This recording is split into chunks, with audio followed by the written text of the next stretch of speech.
아내를 데리고 간 평범한 병원 진료가 상상도 못할 악몽의 시작이 될 거라고 생각해 보신 적 있습니까? 그날 저는 아내의 손을 잡고 병원에 들어섰습니다. 그저 간단한 정기 검진일 뿐이라고 생각했죠. 하지만 아내가 소변 검사실로 들어간 직후 의사가 제 곁으로 다가와 귓가에 속삭인 한마디에 온몸에 피가 ඈ는 듯 했습니다. 빨리 경찰에 신고하세요. 왜죠? 제 아내에게 무슨 문제라도 생긴 걸까요? 그 말 뒤에는 과연 무엇이 숨겨져 있었을까요? 다음 날 밝혀진 진실은 모두를 경악하게 했습니다. 그날은 바람이 선선하게 불어오는 쾌청한 날이었지만 제 마음은 천근만근 무거웠습니다. 아내 지은이가 요즘 들어 자꾸 피곤해하고 얼굴은 창백해졌으며 밥도 제대로 먹지 못했기 때문입니다. 제가 계속 재촉한 끝에야 아내는 저와 함께 병원을 찾았습니다. 아직 젊고 착하며 누구보다 성실한 아내였습니다. 저는 그저 빈혈이나 스트레스 때문일 거라고 애써 생각했지만 마음 한구석은 불안하기 짝이 없었습니다. 남자는 강해야 한다고들 하지만 사랑하는 사람이 하루하루 시들어가는 모습을 보면서 어찌 두렵지 않을 수 있겠습니까? 오전에 병원은 사람들로 붐볐고 복도는 환자들로 가득했습니다. 지은이는 제 손을 꼭 잡았는데 그 손이 얼음장처럼 차가웠습니다. 불안한 듯 주위를 두리번거리는 아내에게 저는 내가 있잖아. 걱정 말라며 안심시켰습니다. 아내는 살짝 고개를 끄덕이며 입술을 깨물더니 검사실로 들어갔습니다. 저는 밖에서 초조하게 기다렸습니다. 환자를 호명하는 방송 소리와 코를 찌르는 소독약 냄새가 제 심장을 더욱 세차게 두드렸습니다. 부디 아무 이상 없이 저 골목 어귀에 있는 우리의 작은 보금자리로 돌아갈 수 있기만을 바랐습니다. 제가 의자에 앉아 있을 때 하얀 가운을 입은 중년의 의사가 나왔습니다. 그는 주위를 둘러보더니 제게 시선을 고정했습니다. 의사는 제게 다가와 귓가에 대고 나지막이 하지만 단호하게 속삭였습니다. 빨리 경찰에 신고하세요. 저는 제가 잘못 들었나 싶어 온몸이 굳었습니다. 제 입에서 질문이 터져 나왔습니다. 네? 뭐라고 하셨습니까? 경찰이라니요. 제 아내랑 무슨 상관이죠? 의사는 복도를 재빨리 훑어보더니 심각한 눈빛으로 저를 한번 쳐다보고는 서둘러 자리를 떴습니다. 저는 큰 충격에 빠져 머릿속이 하얘졌습니다. 도대체 무슨 일이 벌어지고 있는 건지 이해할 수 없었습니다. 심장은 미친 듯이 뛰었고 차가운 땀이 관자놀이를 타고 흘러내렸습니다. 순식간에 온갖 끔찍한 상상이 머릿속을 스쳐 지나갔습니다. 제 아내, 여리고 착해서 평생 누구에게 원한 한 번 산 적 없는 사람인데 어째서 경찰과 관련될 일이 있단 말입니까? 혹시 의사가 심각한 병을 발견해서 당국에 알려야 하는 상황인가? 하지만 왜 그렇게 다급한 목소리로 말했을까요? 저는 당장이라도 달려가 따져 묻고 싶었지만 검사실 문은 굳게 닫혀 있었고 사용 중을 알리는 붉은 등은 여전히 켜져 있었습니다. 기다릴 수밖에 없는 매 순간이 지옥처럼 느껴졌습니다.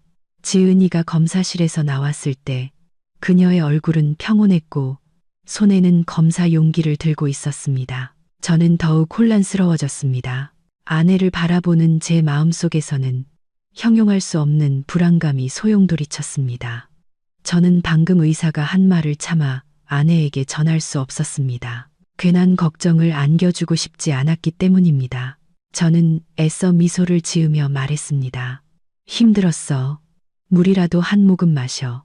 지은이는 제 눈에서 무언가를 읽어내려는 듯 저를 빤히 쳐다보았지만 이내 희미하게 웃으며 고개를 끄덕였습니다. 우리는 안내에 따라 전문 진료과로 이동의 결과를 기다렸습니다. 기다리는 동안 저는 아까 그 속삭임을 떠올렸습니다. 빨리 경찰에 신고하세요. 그 말이 칼날처럼 머릿속을 파고들며 반복되자 저도 모르게 몸서리가 쳐졌습니다.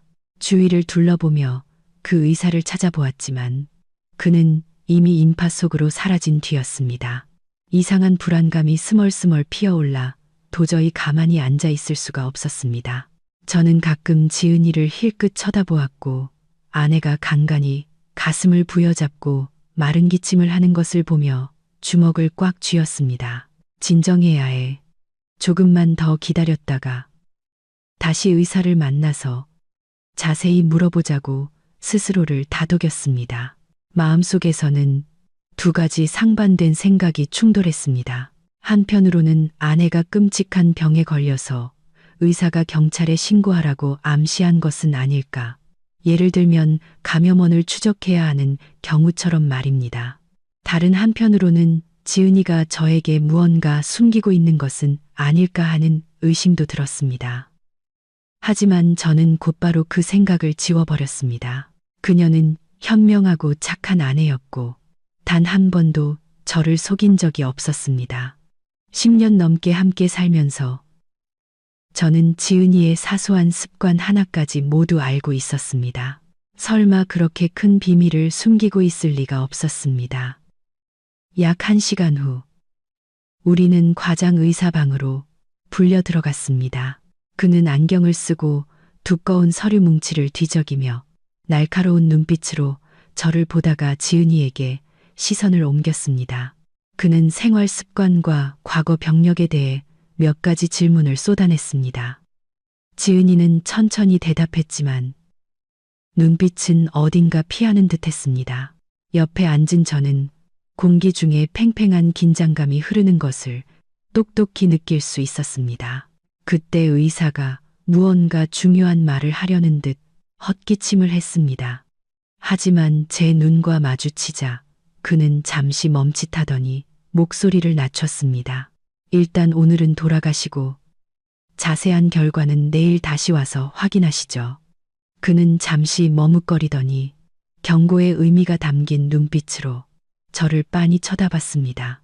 저는 그 속삭임이 우연이 아니었음을 직감했습니다.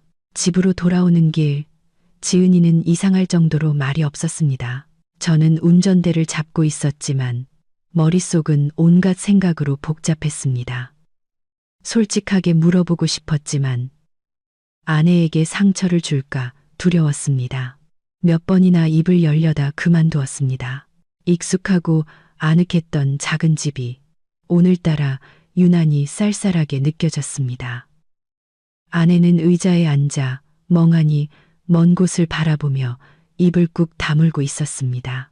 저는 저녁거리를 사온다는 핑계로 집을 나섰지만 사실은 그 의사를 다시 만나볼 희망을 품고 병원으로 돌아갔습니다. 하지만 진료관은 이미 문을 닫았고 불 꺼진 방에는 청소부 아주머니의 희미한 그림자만 보일 뿐이었습니다. 저는 납덩이처럼 무거운 마음으로 집에 돌아왔고 그날 밤은 뜬 눈으로 지새웠습니다. 지은이는 옆에서 얕은 숨을 내쉬며 누워 있었지만 저는 그녀의 어깨가 간헐적으로 떨리는 것을 알아차렸습니다. 저는 살며시 손을 얹으며 무슨 일이냐고 물으려 했지만 그녀는 등을 돌리며 나지막이 말했습니다. 아니야, 괜찮아. 어서 자. 그 목소리는 차마 말 못할 슬픔을 담은 듯 매어 있었습니다. 저는 일어나 앉아 아내의 뒷모습을 조용히 바라보았습니다. 제 마음속에서는 지금껏 느껴보지 못한 불안감이 솟아올랐습니다. 빨리 경찰에 신고하세요.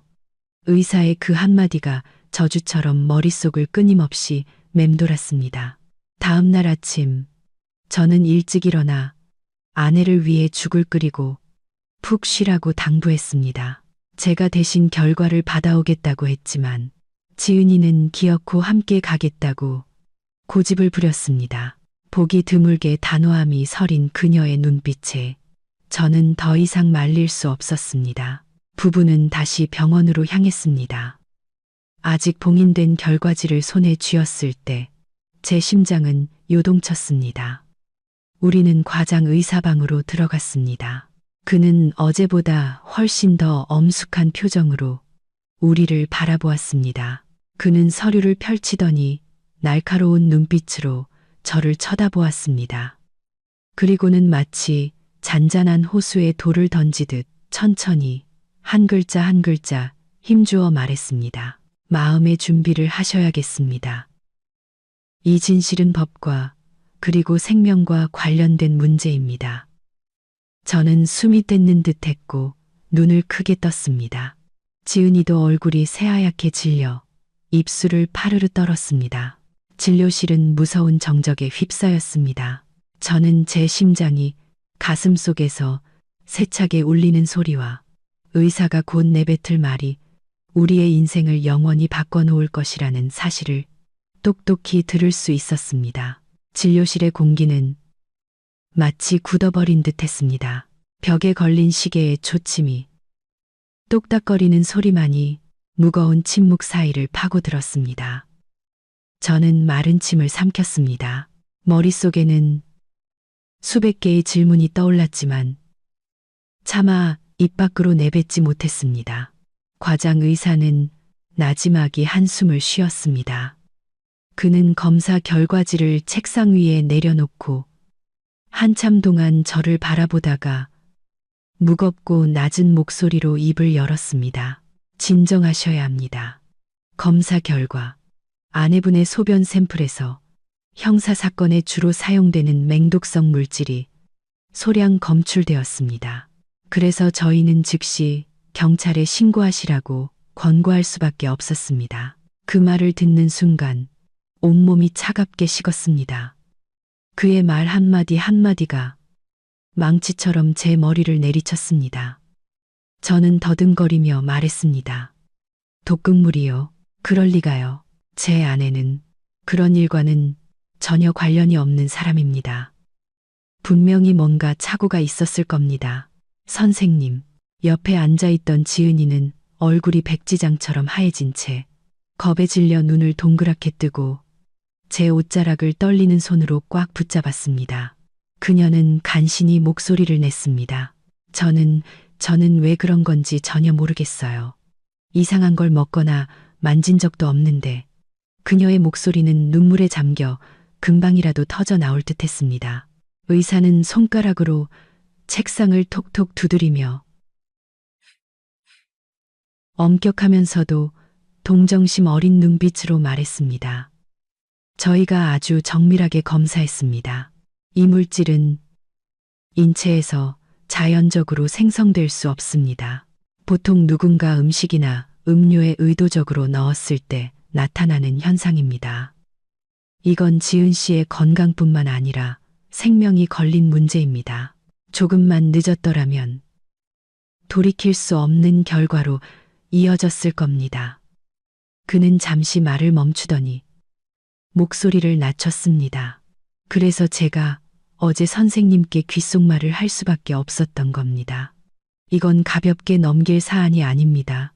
그 말을 듣자 심장이 멎는 것 같았고 숨막히는 기분이 저를 덮쳤습니다.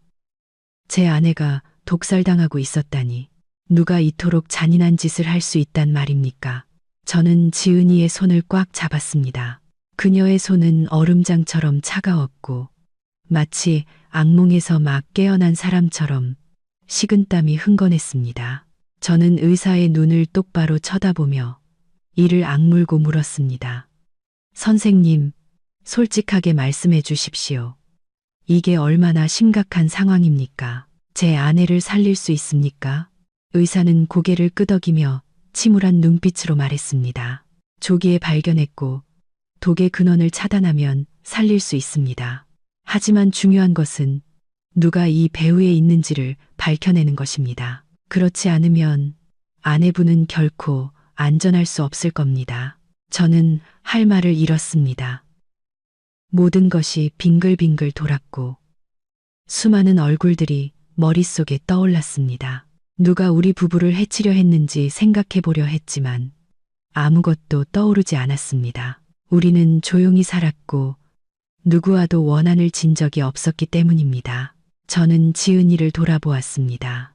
그녀는 입술을 굳게 깨물고 있었고 그 눈에는 두려움과 무력감이 뒤섞여 있었습니다.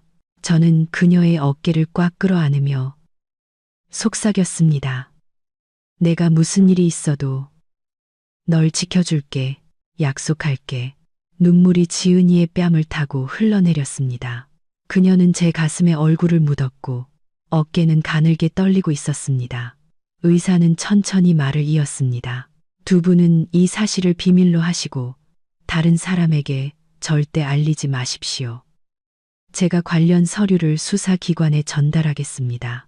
하지만 다시 한번 말씀드리지만 지은 씨의 목숨이 위협받고 있습니다.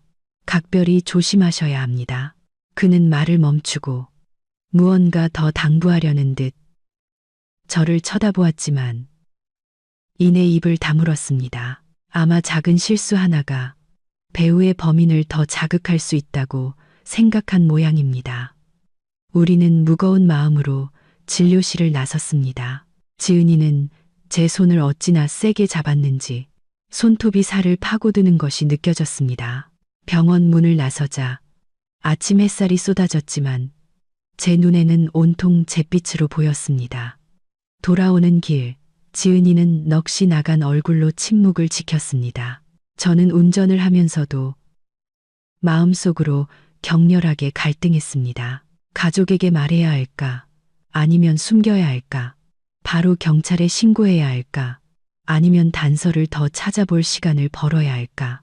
머릿속은 출구를 찾을 수 없는 미로처럼 복잡했습니다. 집에 도착해서 저는 지은이를 소파에 앉혔습니다. 그녀는 저를 꽉 껴안으며 떨리는 목소리로 말했습니다. 여보, 누가 날 죽이려 하는 걸까요? 난 누구에게도 잘못한 게 없는데. 혹시 지은이는 말을 잇지 못하고 황급히 손으로 입을 막았습니다. 그 눈에는 공포가 서려 있었습니다. 저는 아내의 손을 잡고 힘주어 말했습니다. 무슨 생각이든 말해봐. 내가 있잖아. 난 당신을 믿을 거야. 지은이는 눈물을 흘리며 메인 목소리로 말했습니다. 혹시 가족 중에 누가 내가 살아있는 걸 원치 않는 건 아닐까 무서워요. 그 말은 마치 제 귀에 꽂히는 벼락과 같았습니다. 저는 아무 말도 하지 못하고 머릿속이 텅 비었습니다. 가족이라니, 설마 혈육이 그렇게 잔인한 짓을 저지를 수 있단 말인가? 하지만 돌이켜보면 지은이는 지난 몇 년간 며느리로서 많은 서름을 겪어야 했습니다. 시어머니인 박 여사님은 원래 엄격한 분이라 며느리를 질책하는 일이 잦았습니다. 고향집에 내려갈 때마다 저는 지은이가 묵묵히 모진 말을 견디는 모습을 보았습니다. 하지만 그렇다고 해서 며느리를 해치려 할 정도일까요? 그 생각에 이르자 저도 모르게 몸서리가 쳐졌습니다. 끔찍한 생각이 머리를 스쳤지만 저는 황급히 고개를 저었습니다. 아무리 그래도 어머니인데 믿을 수 없었습니다. 그날 밤 집은 침묵에 잠겼습니다. 지은이는 제 옆에 누워 가끔씩 깜짝 놀라며 잠에서 깼고 어둠 속을 내탄 눈으로 바라보곤 했습니다. 제가 계속 등을 토닥여준 후에야 겨우 잠이 들었지만 저는 한숨도 잘 수 없었습니다. 의사의 말, 지은이의 겁에 질린 눈빛, 모든 것이 뒤섞여 악몽처럼 저를 짓눌렀습니다. 저는 이 순간부터 우리 가족의 삶이 예전처럼 평온하지 않을 것임을 직감했습니다.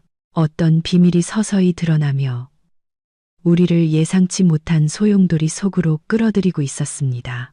다음 날 아침, 저는 경찰에서 일하는 친한 친구인 김 형사에게 전화를 걸기로 결심했습니다. 저는 아직 떨리는 목소리로 사건의 개요를 간략하게 설명했습니다. 김 형사는 한참 동안 침묵하더니 말했습니다. 이건 아주 심각한 사건이야. 절대 섣불리 행동하지 마. 정보를 철저히 비밀로 하고 아내 주변의 모든 것을 자세히 지켜봐. 우리가 비밀리에 수사에 착수할게. 김 형사의 말은 저를 더욱 불안하게 만들었지만 동시에 이 상황에서 유일한 의지처가 되어주었습니다. 적어도 이제 혼자는 아니었습니다. 지은이는 부엌에 앉아 김이 모락모락 나는 죽 그릇을 멍하니 바라보고 있었습니다.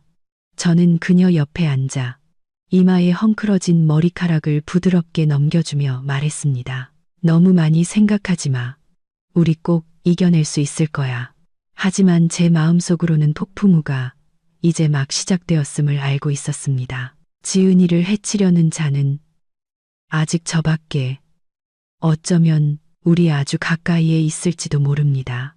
그리고 평범한 남편이었던 저는 이제 이 위험한 암투 속에서 아내를 지키는 방패가 되어야만 했습니다.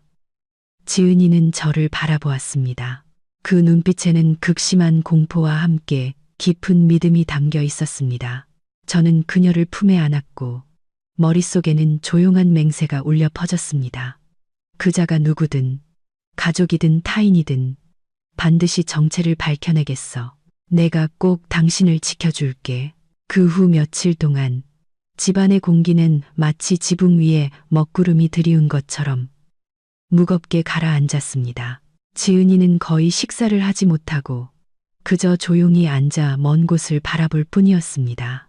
저는 아무렇지 않은 척 꽃을 사와서 꽂고 그녀가 좋아하는 음식을 만들었지만 아내의 눈에 서린 불안감을 지울 수는 없었습니다. 지은이의 초췌한 모습을 볼 때마다 제 마음속에서는 울분이 치밀어 올랐습니다. 누군가가 그녀의 목숨을 빼앗으려 한다는 것을 똑똑히 알고 있었지만 그 범인이 누구인지는 여전히 짙은 어둠 속에 가려져 있었습니다. 어느 날 저녁, 우리가 식사를 하고 있을 때 제 전화벨이 울렸습니다. 어머니, 박 여사님이었습니다. 익숙하면서도 늘 엄격한 목소리가 들려왔습니다. 이번 주말에 둘 다 고향으로 내려오너라. 온 가족이 모였으면 좋겠다. 저는 지은이의 건강이 아직 좋지 않아 잠시 망설였지만 어머니는 제게 거절할 기회를 주지 않았습니다. 핑계 대지 마라. 네. 아내가 아프면 더더욱 와야지. 내가 한번 봐야겠다. 며느리라는 애가 맨날 골골대서 집안일도 제대로 못하니. 저는 식탁 밑으로 지은이의 손을 잡았습니다. 그녀의 손이 차갑고 가늘게 떨리는 것이 느껴졌습니다. 전화를 끊자 지은이는 눈물이 그렁그렁한 채 저를 바라보며 말했습니다. 여보, 전 가고 싶지 않아요. 무서워요. 저는 말을 잃었습니다. 지난밤 지은이가 했던 말, 혹시 가족 중에 누가, 라는 말이 머릿속에서 울렸습니다. 저는 한숨을 쉬며 아내를 품에 안았습니다. 알아. 하지만 우리가 안 가면 어머니께서 서운해 하실 거야. 그리고 나도 집에 무슨 이상한 점이 있는지 한번 살펴보고 싶어. 걱정 마. 내가 옆에 있을게. 그날 저는 철저히 준비했습니다. 아침 식사는 제가 직접 만들었고 지은이가 먹고 마시는 모든 것을 확인했으며 낯선 것은 절대 손대지 못하게 했습니다. 저는 몰래 김 형사에게도 전화를 걸어 혹시 무슨 일이 생기면 즉시 개입해달라고 부탁했습니다.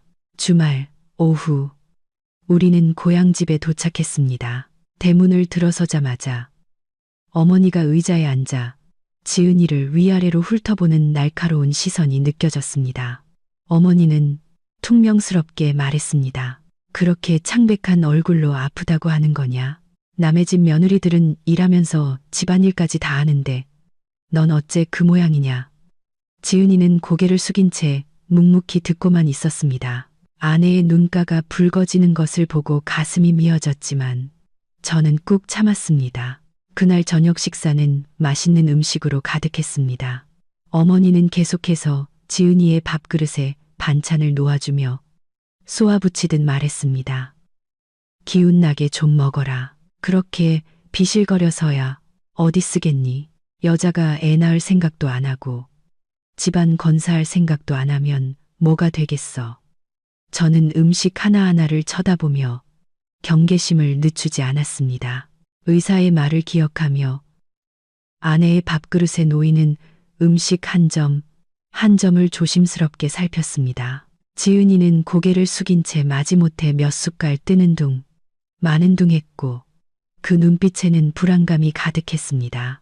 식사 후 저는 몰래 상황을 살폈습니다. 어머니가 부엌에서 유난히 오래 머무는 것을 발견했습니다. 작은 양념병을 든 손이 주머니 속으로 황급히 들어가는 것을 보고 제 심장은 세차게 뛰기 시작했습니다. 그 모습에 끔찍한 생각이 머리를 스쳤습니다. 정말 어머니가 범인일까? 하지만 저는 곧 이성을 되찾고 섣부른 판단은 금물이라고 스스로를 다독였습니다. 어떻게든 제 어머니인데 증거도 없이 눈으로 본 것만 믿을 수는 없었습니다. 그날 밤 모두가 잠든 후 저와 지은이는 옛날 방에 나란히 누웠습니다. 지은이는 벽을 향해 돌아누운 채 가늘게 떨리는 목소리로 말했습니다. 여보, 어머님 눈빛이 너무 이상해요. 마치 저를 뼛속까지 미워하는 것 같아요. 만약 정말 어머님이 저를 해치려 하신 거라면 그녀는 말을 잇지 못하고 눈물을 터뜨렸습니다. 저는 아내를 꽉 껴안으며 메인 목소리로 말했습니다. 알아. 하지만 날 믿어줘. 아무도 널 해치지 못하게 할 거야. 그게 설령 어머니라 할지라도. 그 말을 내뱉는 제 가슴은 찢어질 듯 아팠습니다. 제가 이런 말을 하게 될 날이 올 거라고는 상상도 못했습니다. 다음 날 아침, 지은이가 텐마루에 앉아 있을 때 저는 정원을 산책하는 척했습니다. 우연히 어머니가 이웃집 아주머니와 나누는 대화를 엿듣게 되었습니다. 저 며느리는 약해 빠져서 아무짝에도 쓸모가 없어. 내가 다른 며느리를 얻었으면 속이 편했을 텐데 맨날 아프다고 앓는 소리나 하고 귀찮아 죽겠어. 저는 그 자리에 얼어붙었습니다. 심장이 조여드는 것 같았습니다. 그 말은 단순한 불평이 아니었습니다. 어머니의 목소리에는 뚜렷한 경멸이 담겨 있었습니다. 방으로 돌아오니 지은이가 조용히 옷을 개고 있었습니다. 그녀는 저를 올려다 보았는데 붉어진 눈가로 나지막이 말했습니다. 여보, 저 더 이상 여기 있으면 안 될 것 같아요. 제가 이 집에서 쓸모없는 존재처럼 느껴져요. 저는 황급히 아내를 껴안으며 메인 목소리로 말했습니다. 그런 말 마. 당신은 내 아내고 내가 세상에서 가장 사랑하는 사람이야. 온 세상이 당신에게 등을 돌려도 난 절대 당신을 버리지 않아. 말을 마친 저는 그녀의 어깨를 꽉 쥐었습니다. 제 마음속에서는 거친 파도가 일었습니다. 저는 의사의 경고가 단순한 의학적 조언이 아니라 가장 가까운 사람으로부터 오는 예측 불가능한 위험을 암시하는 것이었음을 믿기 시작했습니다. 도시로 돌아온 날, 저는 더욱 경계심을 늦추지 않았습니다. 집안의 모든 것은 제가 지은이를 위해 준비했습니다. 식사부터 물 한 잔까지, 심지어 부엌과 거실에 작은 카메라까지 설치했습니다. 김 형사가 전화를 걸어 당부했습니다. 잘하고 있어. 의심스러운 건 뭐든 증거로 남겨둬. 우리가 곧 움직일 테니 넌 침착해야 해. 그날 저녁 카메라 영상을 돌려보던 저는 이상한 점을 발견했습니다. 고향집에서 어머니가 들고 있던 그 양념병이 어머니가 우리 부부에게 보내주신 짐꾸러미 안에도 들어 있었습니다. 어머니는 지은이 몸보신하라고 직접 담근 장이라며 먹으라고 하셨습니다. 저도 모르게 몸서리가 쳐졌고 마음속에서는 강한 의심이 솟구쳤습니다. 저는 감히 지은이에게 그것을 먹일 수 없었고 조용히 찬장 깊숙한 곳에 넣어둔 뒤 내일 김 형사에게 가져가 검사를 의뢰하기로 마음먹었습니다. 저는 밤새 잠을 이루지 못하고 옆에서 잠든 지은이를 조용히 바라보았습니다. 노란 불빛이 그녀의 수척한 얼굴을 비추자 제 가슴은 저며왔습니다. 저는 속으로 맹세했습니다. 어머니, 만약 정말 어머니시라면 마음이 너무 아프겠지만 저는 어떤 대가를 치르더라도 지은이를 지켜야 합니다.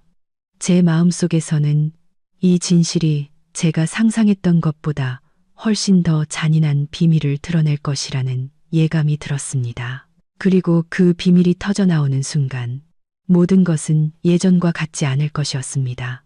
다음 날 아침, 저는 평소보다 일찍 일어났습니다.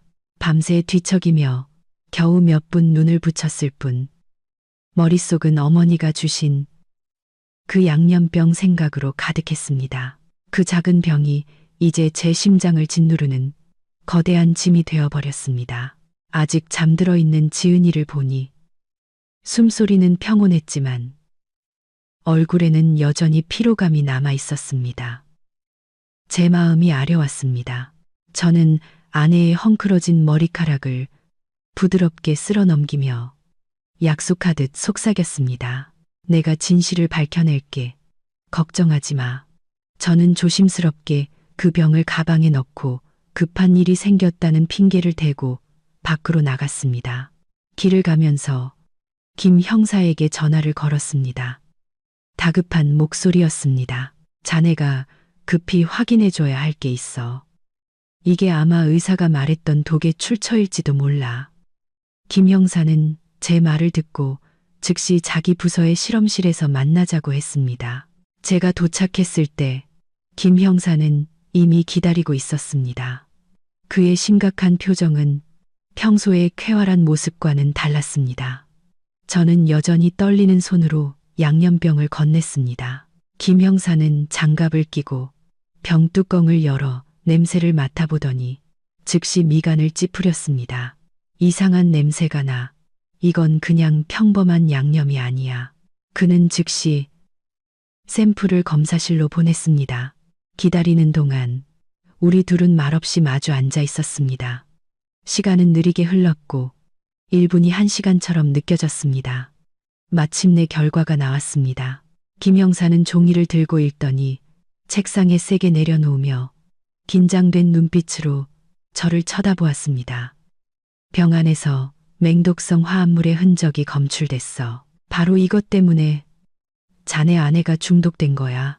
제 심장은 누군가 꽉 움켜쥔 듯 했고 식은땀이 비 오듯 흘렀습니다. 저는 제 귀를 믿을 수 없어 얼어붙었습니다. 그렇다면 이 양념병이 원인이었다는 말인가? 그리고 이 병은 제 어머니가 직접 주신 것이었다. 머리가 어지러웠고 눈앞의 모든 것이 흐릿해졌습니다. 저는 목구멍에 걸린 울음을 간신히 삼키며 갈라진 목소리로 물었습니다. 김 형사, 확실한가?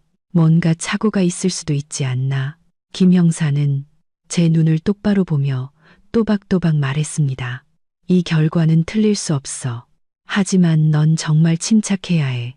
아직 누구라고 단정 지을 순 없어. 명확한 조사가 필요해. 알아들었나? 지은이에게는 절대 알리지 마. 더 큰 충격을 받을 테니까. 저는 고개를 끄덕였지만 마음은 수천 개의 칼에 찔린 듯 했습니다. 아직 확실한 증거는 없었지만 이제 모든 의심은 제 어머니에게로 향했습니다. 왜 어머니였을까요? 그동안의 모진 말과 미움이 며느리를 죽이고 싶을 정도의 증오로 변해버린 걸까요? 그 생각에 이르자 심장이 뒤틀리는 것 같았습니다. 한쪽은 저를 낳아주시고 길러주신 어머니, 다른 한쪽은 10년 넘게 기쁨과 슬픔을 함께 나눈 현명한 아내. 저는 두 개의 잔인한 경계선 사이에 갇혀버렸습니다. 집에 돌아오자 지은이가 기대에 찬 얼굴로 저를 맞았습니다. 그녀는 바로 물었습니다. 아침 일찍 어디 갔었어요? 걱정했어요. 저는 당황하며 아내의 손을 살며시 잡고 억지 미소를 지으며 말했습니다. 그냥 친구 좀 만나고 왔어. 일 때문에. 걱정 마. 하지만 지은이의 눈빛에서 저는 뚜렷한 의심을 읽었습니다. 아마 그녀는 무언가 직감했겠지만 침묵을 선택한 듯 했습니다. 그 후 며칠 동안 저는 찢어지는 마음으로 살았습니다. 지은이는 날이 갈수록 더 쇠약해졌습니다. 그녀가 힘겹게 음식을 삼키는 모습을 볼 때마다 제 마음은 더욱 조여왔습니다. 저는 그 양념병을 깊숙이 숨겼지만 그 그림자는 계속해서 저를 괴롭혔습니다. 저는 어머니의 모든 전화를 주의 깊게 살피기 시작했습니다. 이상하게도 어머니는 평소의 무관심과는 달리 지은이의 건강에 대해 계속해서 물었습니다. 하지만 그 말 속에서 저는 여전히 어색함, 심지어 무언가를 떠보는 듯한 느낌을 받았습니다. 어느 날 저녁 제가 부엌을 정리하려는데 지은이가 제가 양념병을 숨겨둔 찬장을 멍하니 바라보고 있는 것을 발견했습니다. 그녀는 눈물이 가득한 눈으로 돌아보며 말했습니다. 저한테 뭐 숨기는 거 있죠? 당신이 예전 같지 않다는 걸 느껴요. 저는 할 말을 잃었습니다. 어떻게 대답해야 할지 몰랐습니다. 결국 저는 그녀를 꽉 껴안으며 속삭였습니다. 숨기는 거 아니야. 그냥 당신이 평안했으면 해서 그래. 조금만 더 기다려줘. 그러면 전부 말해줄게. 제 마음속은 폭풍우가 몰아치고 있었습니다. 만약 검사 결과가 사실이라면 저는 어머니를 어떻게 대해야 할까요? 어떻게 이 잔인한 진실을 받아들일 수 있을까요? 하지만 제가 침묵하면 지은이는 계속 위험에 처할 것입니다. 가족 간의 정과 부부의 의리 사이에서 저는 결정을 내려야만 했습니다. 다음 날 김 형사가 저에게 전화를 걸었습니다. 그의 목소리는 한층 낮아져 있었습니다. 우리는 상부에 보고했고 당분간 비밀리에 수사를 진행할 거야. 너와 아내는 각별히 조심해야 해. 하지만 명심해. 절대 섣불리 행동하거나 가족 중 누구에게도 네 의심을 드러내서는 안 돼. 만약 배후의 인물이 정말 가족이라면 네가 의심하는 걸 알수록 더 빨리 손을 쓸 가능성이 높아. 저는 그 말을 듣고 몸을 떨었습니다. 지금까지 살면서 이렇게 작고 무력하게 느껴진 적은 없었습니다. 하지만 옆을 보니 지은이가 여전히 힘겹게 미소를 지으려 애쓰고 있었습니다. 제 마음속에서는 다시 힘이 솟아났습니다. 저는 무너질 수 없었습니다. 그날 지은이가 쉬고 있을 때 저는 베란다에 혼자 앉아 있었습니다. 해질녘 희미한 햇살 속에서 저는 휴대폰을 켜 김 형사가 보낸 검사 결과 사진을 다시 보았습니다. 그 차갑고 무미건조하지만 가슴을 애는 글자들이 제 심장을 파고들었습니다. 저는 눈을 감고 스스로에게 다짐하듯 속삭였습니다. 진실이 아무리 잔인해도 마주해야만 해. 지은이, 내가 당신을 지켜야 해. 바로 그때 제 휴대폰이 울렸습니다. 어머니였습니다. 저는 잠시 망설이다 전화를 받았습니다. 어머니의 목소리는 평소보다 부드럽게 들렸습니다. 아들아, 요즘 지은이 건강은 좀 어떠냐? 밥은 잘 먹고 뭐 더 보내줄 것 없니? 저는 순간 몸서리가 쳐졌고 불안한 기분이 솟구쳤습니다. 어머니는 며느리에게 이렇게까지 신경 쓴 적이 없었습니다. 저는 애써 평정심을 유지하며 말했습니다. 네, 아직 약하지만 제가 잘 챙기고 있어요. 어머니, 힘드시게 안 그러셔도 돼요. 어머니는 잠시 침묵하더니 작게 웃었습니다. 그래, 잘 챙겨라. 하지만 기억해. 밥 잘 챙겨 먹고 저번에 준 양념도 꼭 챙겨 먹어라. 그거 몸에 좋은 거다. 그 말을 듣는 순간 온몸에 소름이 돋았습니다. 저는 몸이 굳었고 휴대폰을 쥔 손에 힘이 들어갔습니다. 어머니의 그 말은 오랫동안 제 마음속에 있던 의심을 확신시켜주는 한 자루의 칼과 같았습니다. 저는 애써 짧게 대답했습니다. 네, 기억하고 있어요. 그리고 황급히 전화를 끊었습니다. 차가운 땀이 등을 타고 흘렀습니다. 저는 의자에 주저앉았습니다. 심장이 터질 것처럼 뛰었습니다. 그렇다면 저는 지금 제 인생에서 가장 고통스러운 진실을 마주하고 있는 걸까요? 제 머릿속에는 단 하나의 질문만이 맴돌았습니다. 만약 지은이를 해치려는 사람이 정말 어머니라면 나는 어떻게 해야 하는가? 어머니와의 통화 후 저는 한참 동안 멍하니 앉아 있었습니다. 손은 여전히 떨리고 있었습니다. 어머니의 말, 저번에 준 양념 잊지 마라. 는 말이 마치 죽음을 알리는 종소리처럼 머릿속에서 계속 울렸습니다. 김영사의 검사 결과가 아니었다면 저는 아마 모든 의심을 떨쳐버리고 그저 평범한 관심이라고 생각했을지도 모릅니다. 하지만 이제 어머니의 모든 말과 행동이 제 심장을 찌르는 가시처럼 느껴졌습니다. 그날 저녁, 지은이는 제 넋 나간 모습을 눈치챘습니다. 그녀는 제 옆에 앉아 제 눈을 깊이 들여다보았습니다. 저한테 뭐 숨기는 거 있죠? 모든 게 너무 위험하게 느껴져요. 솔직하게 말해주세요. 저를 해치려는 사람이 누구예요? 저는 차마 대답할 용기가 나지 않았습니다. 아내가 어머니라고 부르는 바로 제 친어머니가 가장 유력한 용의자라고 어떻게 말할 수 있겠습니까? 그 말을 하는 것은 아내의 믿음을 산산조각 내고 마음의 상처를 더욱 깊게 만드는 것과 같았습니다. 저는 그저 그녀를 꽉 껴안으며 나지막이 속삭였습니다. 아직 확실히는 몰라. 하지만 날 믿어줄 수 있겠어? 내가 반드시 당신을 지켜줄게. 지은이는 침묵했지만 뜨거운 눈물이 제 어깨를 적시는 것이 느껴졌습니다. 그녀는 더 이상 묻지 않았지만 그 눈빛은 더욱 불안해 보였습니다. 저는 그 침묵이 곧 상처라는 것을 알았습니다. 다음 며칠 동안 저는 그 어느 때보다 더 경계했습니다. 집 문을 철저히 잠그고 배달되는 모든 물건을 확인했으며 출처가 불분명한 것은 지은이가 절대 손대지 못하게 했습니다. 지은이는 날이 갈수록 더 수척해졌고 눈은 차랬으며 입술은 창백했습니다. 아내가 힘겹게 죽 한 숟가락을 삼키는 모습을 볼 때마다 제 마음속에서는 형용할 수 없는 분노가 치밀어 올랐습니다. 만약 정말 누군가 몰래 해치고 있다면 그자는 제가 상상했던 그 어떤 적보다도 더 악독한 존재였습니다. 어느 날 오후 어머니에게서 전화가 걸려왔습니다. 목소리는 이상할 정도로 다정했습니다. 아들아, 다음 주에 고향으로 내려오너라. 할 중요한 얘기가 있다. 지은이도 꼭 데려오고. 우리 며느리가 보고 싶구나.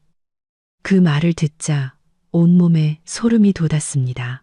지난 몇 년간 어머니는 지은이가 보고 싶다고 말한 적이 한 번도 없었고 다정한 말 한마디 건넨 적도 없었습니다. 그런데 이제 와서 저렇게 말씀하시다니 저는 애써 평정심을 유지하며 말했습니다. 내 일정 한번 볼게요. 하지만 제 마음속으로는 이미 결심했습니다. 이번 고향 방문에서는 몇 배로 더 조심해야겠다고. 저는 김 형사에게 이 사실을 알렸습니다. 그는 즉시 엄한 목소리로 말했습니다. 그분이 함정을 파고 있을 가능성이 있어. 하지만 넌 정말 냉정해야 해. 절대 의심을 드러내지 마. 우리가 비밀리에 사람을 붙여 감시할 테니 조금이라도 허점이 보이면 배우의 인물이 드러날 거야. 저는 고개를 끄덕였지만 마음은 여전히 복잡했습니다. 증거가 손에 있었지만 저를 힘들게 키워주신 어머니가 며느리에게 그런 짓을 할 수 있다는 것을 아직도 믿을 수 없었습니다. 고향으로 내려가는 날, 하늘에서는 부슬비가 내렸습니다. 흙길은 미끄러웠고 차는 느릿느릿 움직였습니다. 옆자리에 앉은 지은이는 제 손을 꼭 잡고 있었고 그 눈에는 불안감이 가득했습니다. 저는 억지 미소를 지으며 말했습니다. 내가 있잖아. 걱정 마. 하지만 제 마음도 그에 못지않게 불안했습니다. 대문 앞에 도착하니 어머니가 이미 나와 기다리고 계셨습니다. 어머니는 반갑게 말했습니다. 그래, 왔구나. 어서 들어오너라. 맛있는 거 많이 해놨다. 지은이는 고개를 숙여 인사했고 그 얼굴은 창백했습니다. 저는 어머니가 아내를 훑어보는 날카로운 시선 속에 읽기 힘든 무언가가 스쳐 지나가는 것을 똑똑히 보았습니다. 식사 자리에서 어머니는 계속해서 지은이에게 음식을 집어주며 다정하게 말했습니다. 많이 먹어라, 얘야. 너무 말랐구나. 몸보신을 해야 기운이 나지. 저는 음식 하나하나를 쳐다보며 심장이 쿵쾅거렸습니다. 어머니가 음식을 집어줄 때마다 저는 황급히 끼어들었습니다. 제가 집어줄게요. 어머니 쉬세요. 어머니는 저를 힐끗 쳐다보았고 그 눈빛은 순간 차갑게 변했지만 이내 다시 웃었습니다. 그래, 네가 집어주렴. 지은이 많이 먹으라고 하고. 저는 아내를 쳐다보았습니다. 그녀는 어색해하며 겨우 몇 숟갈 뜨는 둥 마는 둥 했고 얼굴은 긴장으로 굳어 있었습니다. 식사 후 저는 담배를 피운다는 핑계로 밖에 나갔지만 사실은 문 옆에 숨어 아내 동정을 살폈습니다. 부엌에서 어머니가 누군가와 속삭이는 소리가 들렸습니다. 이번에는 확실하게 해야 해. 계속 이렇게 빠져나가게 둘 순 없어. 저는 그 자리에 얼어붙었습니다. 피가 머리로 쏠리는 것 같았습니다. 어머니는 누구에 대해 말하고 있는 걸까요? 지은이일까요? 저는 당장이라도 뛰어들어가 따져 묻고 싶었지만 이성이 저를 붙잡았습니다. 제가 섣불리 행동하면 모든 것이 틀어지고 배우의 인물은 더욱 경계할 것입니다. 저는 심호흡을 하고 아무 일 없다는 듯이 방으로 돌아갔습니다. 그날 밤 지은이는 또 잠을 설쳤습니다. 그녀는 제 손을 꼭 잡고 속삭였습니다. 여보, 어머님 눈빛이 너무 이상해요. 너무 무서워요. 저는 아내의 머리카락을 부드럽게 쓸어주며 달랬습니다. 알아. 하지만 걱정 마. 내가 혼자 두지 않을게. 무슨 일이 생기면 내가 막아줄게. 지은이는 제 가슴에 얼굴을 묻고 다음 날 아침 저는 우연히 어머니가 부엌에 양념병에 하얀 가루 봉지를 몰래 넣는 것을 보았습니다. 저는 멀리서 그 광경을 지켜보며 심장이 터져 나올 것 같았습니다. 그 장면은 제 마음속에 남아있던 희미한 믿음의 끈을 끊어버리는 마지막 칼날과 같았습니다. 하지만 저는 여전히 아무것도 모르는 척 조용히 방으로 들어가 머릿속으로 계획을 세웠습니다. 저는 이제 김 형사와 함께 모든 것을 밝혀야 할 때가 왔음을 알았습니다. 그날 점심, 저는 몰래 김 형사에게 문자를 보냈습니다. 오늘 밤 준비해줘. 어머니를 덫으로 유인할게. 확실한 증거가 필요해. 그는 짧게 답장을 보냈습니다. 알겠다. 우리가 도착해 있을게. 저는 심호흡을 하며 평정심을 되찾으려 애썼습니다. 잠 못 들어 붉어진 눈으로 누워있는 지은이를 보니 제 마음은 다시 한번 굳건해졌습니다. 아무리 고통스럽더라도 저는 진실을 밝혀야만 했습니다. 저녁이 되자 집안은 희미한 노란 불빛에 잠겼습니다. 어머니는 저녁상을 차리고 온 가족을 불렀습니다. 저는 조용히 어머니의 행동 하나하나를 관찰했습니다. 어머니가 지은이에게 국그릇을 건넬 때 그 손은 미세하게 떨렸지만 눈에는 이상한 빛이 감돌았습니다. 저는 재빨리 그릇을 가로채며 억지 미소를 지었습니다. 제가 지은이한테 떠줄게요. 어머니는 순간 멈칫했지만 이내 의미심장한 미소를 지었습니다. 그래, 아들 녀석이 아내를 챙기니 이보다 더 좋은 게 어디 있겠니? 저는 어머니의 눈을 깊이 들여다보았습니다. 가슴이 찢어질 듯 아팠습니다. 만약 제가 본 모든 것이 사실이라면 저는 지금 제 인생에서 가장 잔인한 진실을 마주하고 있는 것이었습니다. 하지만 저는 알았습니다. 조금만 더 지나면 모든 것이 드러날 것이라는 것을. 그리고 그 순간 우리 가족은 결코 예전과 같지 않을 것이었습니다. 그날 밤 억지로 평정심을 유지하며 저녁 식사를 마친 후 저는 지은이 옆에서 뜬 눈으로 누워 있었습니다. 아내는 피곤했는지 어느새 잠이 들었지만 짧고 거친 숨소리를 들으며 저는 도저히 잠을 이룰 수 없었습니다. 저는 이제 모든 것을 밝혀야 할 때가 왔다고 생각했습니다. 이대로 두면 지은이는 계속해서 해를 입을 것이고 우리는 영원히 악몽 속에서 살게 될 것입니다. 저는 휴대폰을 들어 김 형사에게 문자를 보냈습니다. 모든 준비는 끝났어. 오늘 밤 어머니가 다시 손을 쓸지도 몰라. 준비해줘. 몇 초 후 답장이 왔습니다. 걱정 마. 집 주변에 사람을 배치해뒀어. 계획대로만 해. 저는 휴대폰을 끄고 처마 끝에서 떨어지는 빗소리를 들으며 조용히 누워 있었습니다. 어둠 속에서 저는 아이처럼 몸을 웅크리고 제 옷자락을 꼭 쥔 채 잠든 지은이를 바라보았습니다. 저는 등을 토닥이며 속삭였습니다. 걱정 마. 내가 지켜줄게. 내일이면 모든 게 분명해질 거야. 그렇게 말했지만 제 마음속은 폭풍우가 몰아치고 있었습니다. 제가 곧 법 앞에 세우게 될 사람이 저를 낳아주고 평생 키워주신 제 어머니일지도 모른다는 생각. 그 생각에 심장이 두 조각으로 찢어지는 듯 했습니다. 자정이 가까워질 무렵 부엌에서 희미한 소리가 들렸습니다. 저는 눈을 떴습니다. 심장이 쿵쾅거렸습니다. 조심스럽게 지은이의 손을 놓고 저는 소리 없이 아래층으로 내려갔습니다. 부엌의 노란 불빛이 문틈으로 새어나와 익숙한 그림자를 비추고 있었습니다. 제 어머니 박 여사님이 식탁에서 무언가를 분주하게 하고 계셨습니다. 저는 숨을 죽이고 벽에 기대어 문틈으로 엿보았습니다. 식탁 위에는 그 양념병과 작은 흰가루 봉지가 놓여 있었습니다. 어머니는 떨리는 손으로 병뚜껑을 열고 그 봉지에서 가루를 부어 넣은 뒤 휘저었습니다. 어머니의 얼굴은 긴장으로 굳어 있었고 누가 볼세라 주위를 살피는 눈빛이었습니다.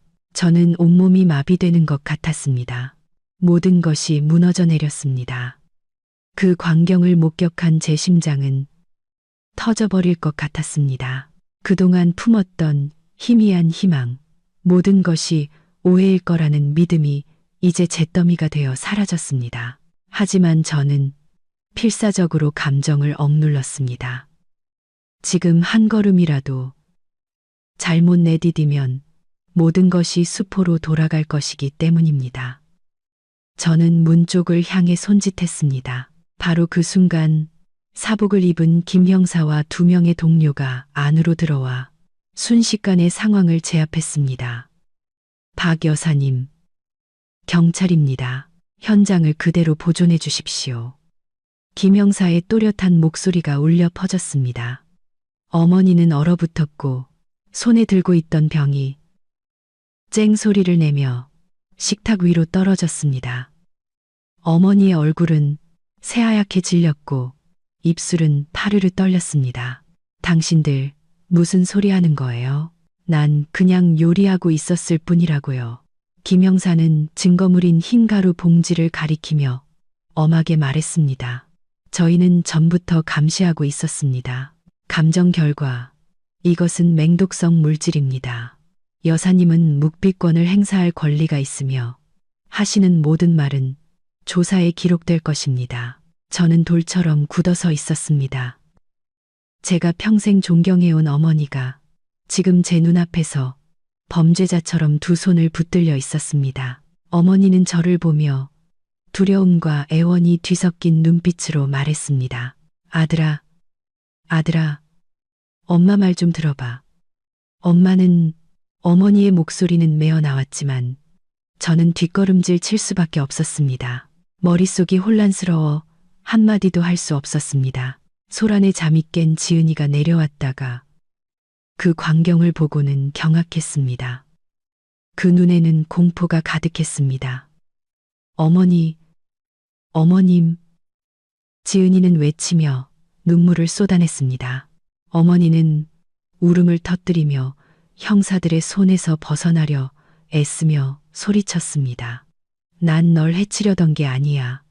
난 그리고는 더 이상 말을 잇지 못하고 오열했습니다.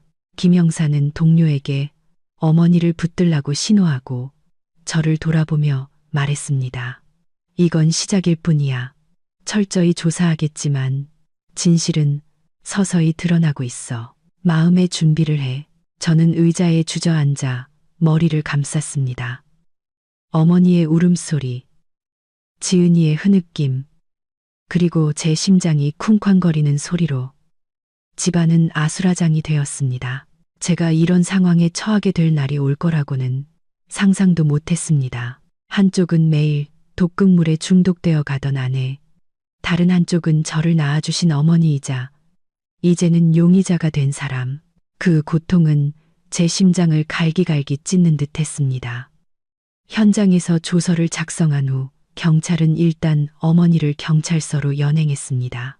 떠나기 전 어머니는 저를 돌아보며 절망에 찬 눈으로 말했습니다. 엄마를 믿어야 한다. 아들아, 난 정말 네 아내를 해치려던 게 아니야. 그 말이 제 마음을 후벼 팠습니다. 저는 멀어지는 어머니의 뒷모습을 보며 눈물이 터져 나오려는 것을 억지로 참았습니다. 문이 닫히자 집안은 무서운 침묵에 잠겼습니다. 지은이는 의자에 주저앉아 떨리는 손으로 메인 목소리로 말했습니다. 여보, 믿고 싶지 않지만 모든 게 너무 명확해요. 저는 아내를 껴안았습니다. 마음은 찢어질 듯 했지만 말했습니다. 나도 믿고 싶지 않아. 하지만 이것만은 기억해줘. 진실이 어떻든 내가 당신을 지킬 거야. 당신이 나에게 가장 중요한 사람이니까. 지은이는 제 가슴에 얼굴을 묻고 서럽게 울었습니다. 그날 밤 저와 지은이는 서로에게 기댄 채 한숨도 자지 못했습니다. 둘은 말없이 밖의 어둠을 바라보며 추적추적 내리는 빗소리를 들었습니다. 마음은 돌덩이처럼 무거웠습니다. 저는 이 순간부터 우리 가족이 영원히 변해버렸다는 것을 알았습니다. 다음 날 아침, 김 형사는 저를 경찰서로 불러 진술을 받았습니다. 그는 조사 과정에서 어머니가 평소에 보내주시던 음식 꾸러미 일부에서도 독극물의 흔적을 발견했다고 말했습니다. 그것은 의심을 더욱 굳히는 증거였습니다. 하지만 김 형사는 제게 당부했습니다. 섣불리 결론 내리지 마. 때로는 배우의 인물이 네 어머니를 이용했거나 어머니가 사온 음식에 독을 탔을 수도 있어. 모든 가능성은 열려 있어. 김 형사의 말에 저는 정신이 번쩍 들었습니다. 어쩌면 제가 본 모든 것이 누군가 어머니를 범인으로 몰기 위해 꾸민 함정일지도 모른다는 생각. 그 생각이 스치자 저는 더 이상 지켜보고만 있을 수 없었습니다. 저는 그 잔혹함의 끝에 있는 진실을 찾아야만 했습니다. 그날 저녁, 지은이는 멍한 눈으로 제 옆에 앉아 있었습니다. 그녀는 나지막이 말했습니다. 여보, 만약 정말 어머니가 배후에 계신 거라면 당신이 얼마나 고통스러울지 알아요. 당신을 원망하지 않아요. 그저 모든 게 빨리 밝혀져서 우리가 평온하게 살 수 있기만을 바랄 뿐이에요. 저는 아내의 손을 꽉 잡고 당신이 더 이상 고통받게 두지 않을 거야. 그리고 어머니를 포함한 그 누구도 이 어두운 진실의 희생양이 되게 두지 않을 거야. 어떤 대가를 치르더라도 모든 걸 밝혀낼 거야. 제 마음속에 새로운 결심이 섰습니다. 눈앞의 진실은 아직 어둠 속에 잠겨 있었습니다. 그리고 저는 그 빛을 찾아가는 길이 고통으로 가득할 것을 알았지만 멈출 수 없었습니다. 다음 날 아침, 저는 김 형사의 연락을 받고 경찰서로 향했습니다. 마음은 여전히 고통과 희망 사이에서 혼란스러웠습니다. 제가 어제 목격한 모든 것이 절대적인 진실이 아니기를, 제가 아직 보지 못한 다른 구석이 있기를 간절히 바랐습니다. 김 형사의 사무실에 들어서자 그는 서류를 검토하며 깊은 생각에 잠겨 있었습니다. 저를 보더니 고개를 끄덕였습니다. 앉아. 지금 당장 들어야 할 이야기가 있어. 저는 긴장으로 손발이 떨렸습니다. 김 형사는 제게 어머니의 초기 진술서를 건넸습니다. 저는 한 줄 한 줄 뚫어지게 읽었습니다. 진술서에서 어머니는 자신이 양념병에 흰 가루를 넣은 것은 인정했지만 그것이 독극물인 줄은 전혀 몰랐다고 한결같이 주장했습니다. 어머니는 예전부터 알던 지인이 집에 찾아와 그것이 지은이의 건강을 위한 보약이라며 며느리를 위해 음식에 넣어주라고 당부했다고 말했습니다. 그 사람은 지은이가 약한 것은 집안의 나쁜 기운 때문이며 이 약이 기운을 다스려 줄 것이라고 했다는 겁니다. 어머니는 그 말을 믿고 따랐을 뿐 자신이 이용당하고 있다는 사실은 꿈에도 몰랐다고 했습니다. 저는 진술서를 읽고 경악했습니다. 머릿속에는 수많은 질문이 떠올랐습니다. 누가 이런 끔찍한 짓을 꾸몄을까? 왜 우리 어머니에게 접근했을까? 그것이 보약이라는 믿음을 어떻게 심어주었을까? 저는 김 형사를 올려다보며 떨리는 목소리로 물었습니다. 어머니 말씀을 믿을 수 있을까요? 죄를 피하려는 거짓말일 수도 있잖아요. 김 형사는 팔짱을 끼고 엄숙한 눈빛으로 말했습니다. 아직 단정할 순 없지만 내 생각에 어머님은 그게 독극물이라는 걸 알만한 지식이 없어 보여. 의심스러운 건 그 가루를 건넨 사람이야. 어머님은 그 사람을 마른 체형의 북쪽 사투리를 쓰는 중년 여성으로 묘사했어. 갑자기 나타났다가 금방 사라지곤 했다더군. 그런 사람 아는 사람 있나? 저는 고개를 저었습니다. 머릿속이 하얘졌습니다. 그 여자는 누구일까? 왜 하필 시어머니를 이용해서 제 아내를 해치려 했을까? 어머니가 주범이 아닐 수도 있다는 생각에 마음이 조금 가벼워졌지만 동시에 등골이 오싹해졌습니다. 배우의 인물은 아직 저 밖에 어딘가에 숨어 정체를 드러내지 않고 있었습니다. 김 형사는 말을 이었습니다. 어머님 댁 찬장에서 다른 가루 봉지들도 몇 개 더 확보했어. 감정 결과 모두 같은 종류의 독극물이었어. 이건 그 여자가 여러 번 찾아왔고 사전에 준비했다는 증거야. 목표는 명백히 지은 씨야. 문제는 왜 그녀를 노렸을까 하는 거지. 김 형사의 질문이 칼날처럼 제 심장을 파고들었습니다. 왜 지은이일까? 그녀는 그저 착한 여자일 뿐. 누구와도 원한을 진 적이 없는데 저는 멍하니 앉아 기억을 더듬었습니다. 지은이는 작은 회사에서 회계사로 일했고 퇴근 후에는 집안일을 돌보는 게 전부였습니다.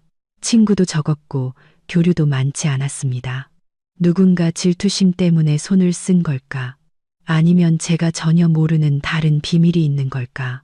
저는 무거운 마음으로 경찰서를 나섰습니다. 집에 돌아오니 지은이가 창가에 앉아 먼 곳을 바라보고 있었습니다. 저를 보더니 그녀는 급히 일어나 물었습니다. 어머님은 어떠세요? 정말 어머님이? 저는 아내의 차가운 손을 잡고 그녀의 눈을 똑바로 바라보며 말했습니다. 어머니가 직접 해치려 한 게 아니야. 이용당하신 거야. 낯선 여자가 어머니께 그 가루를 주면서 보약이라고 속였대. 그 여자가 진짜 위험한 사람이야. 지은이는 할 말을 잃었고 입술을 달싹이며 말했습니다. 낯선 여자요. 하지만 누구죠? 전 그런 사람과 접촉한 적이 없는데 저는 아내를 품에 안고 나지막이 말했습니다. 당신을 믿어. 하지만 최근 우리 주변에 나타났던 사람이 있는지 잘 생각해 봐야 할 것 같아. 이웃이나 직장 동료 아니면 스쳐 지나간 누구라도. 지은이는 눈물을 흘리며 제 어깨에 얼굴을 묻었습니다. 목이 메어 말했습니다. 여보, 정말 무서워요. 하루하루 지날수록 낭떠러지 위에 앉아있는 기분이에요. 누군가 내 목숨을 노리는데 난 그게 누군지도 모르잖아요. 너무 무력해요. 저는 아내의 갸냘픈 어깨를 꽉 쥐었습니다. 그녀의 떨리는 숨결을 느끼며 제 마음속에서는 강한 결심이 솟아올랐습니다. 저는 아내가 단 하루라도 더 이 공포 속에서 살게 두지 않을 것입니다. 배우의 인물이 누구든 반드시 찾아낼 것입니다. 다음 날 저는 김 형사와 함께 다시 병원을 찾아 처음 저에게 귓속말을 했던 과장 의사를 만났습니다. 그는 우리에게 상세한 검사 결과 기록을 보여주었습니다. 지은이의 몸속에 있는 독극물의 양으로 보아 그것은 여러 주에 걸쳐 서서히 투입된 것으로 보였습니다. 이는 지은이가 어머니가 보내준 음식을 자주 먹거나 고향 집에 갔을 때 함께 식사했던 것과 일치했습니다. 만약 제때 개입하지 않았다면 한 달 안에 지은이의 건강은 완전히 무너졌을 것이라고 했습니다. 그 말을 듣자 저는 식은땀이 흘렀습니다. 그동안 지은이가 죽음의 문턱에 서 있었는데 우리는 아무것도 모르고 있었던 것입니다. 김 형사를 돌아보니 그의 눈빛도 무겁게 가라앉아 있었습니다. 그는 작게 고개를 끄덕였습니다. 적어도 이제 자네가 뭘 해야 할지 알았으니 아내를 지키면서 우리가 진짜 범인을 찾을 때까지 기다려. 그날 저녁 저는 지은이에게 모든 것을 이야기했습니다. 그녀는 한참 동안 말없이 앉아 있다가 문득 무언가 생각난 듯 급하게 말했습니다. 아, 여보, 몇 달 전에 회사에 있을 때 낯선 아주머니가 찾아왔었어요. 고등학교 동창이라고 하는데 저는 기억이 안 났지만 그분은 아주 친한 척 했어요. 저한테 떡 한 상자를 선물로 줬는데 집에 가져와서 그날 당신도 같이 먹자고 했었잖아요. 근데 당신은 출장 가서 저 혼자 먹었어요. 그 후부터 제가 자꾸 피곤해지기 시작했는데 혹시 그 사람이 지은이의 말에 저는 소름이 돋았습니다. 저는 그때쯤부터 지은이가 어지럼증을 느끼고 잠을 설치며 건강이 나빠지기 시작했다는 것을 기억해냈습니다. 저는 아내의 손을 잡고 다급하게 물었습니다. 그 사람 얼굴 기억나? 나와 김 형사에게 묘사해 줄 수 있겠어? 지은이는 고개를 끄덕였고 그 눈에는 두려움이 서려 있었습니다. 기억나요? 마른 체형에 짧은 머리 그리고 어머니가 묘사했던 것처럼 북쪽 사투리를 썼어요. 저와 김 형사는 서로를 쳐다보았습니다. 눈빛에는 긴장감이 흘렀습니다. 단서들이 서서히 맞춰지고 있었습니다. 그 낯선 여자는 지은이에게 접근했을 뿐만 아니라 제 어머니까지 이용해서 여러 번 손을 쓰려 했던 것입니다. 이는 그녀의 목표가 단순한 일회성, 해악이 아니라 장기적이고 악독한 음모였음을 증명했습니다. 그날 밤 저는 잠들지 못했습니다.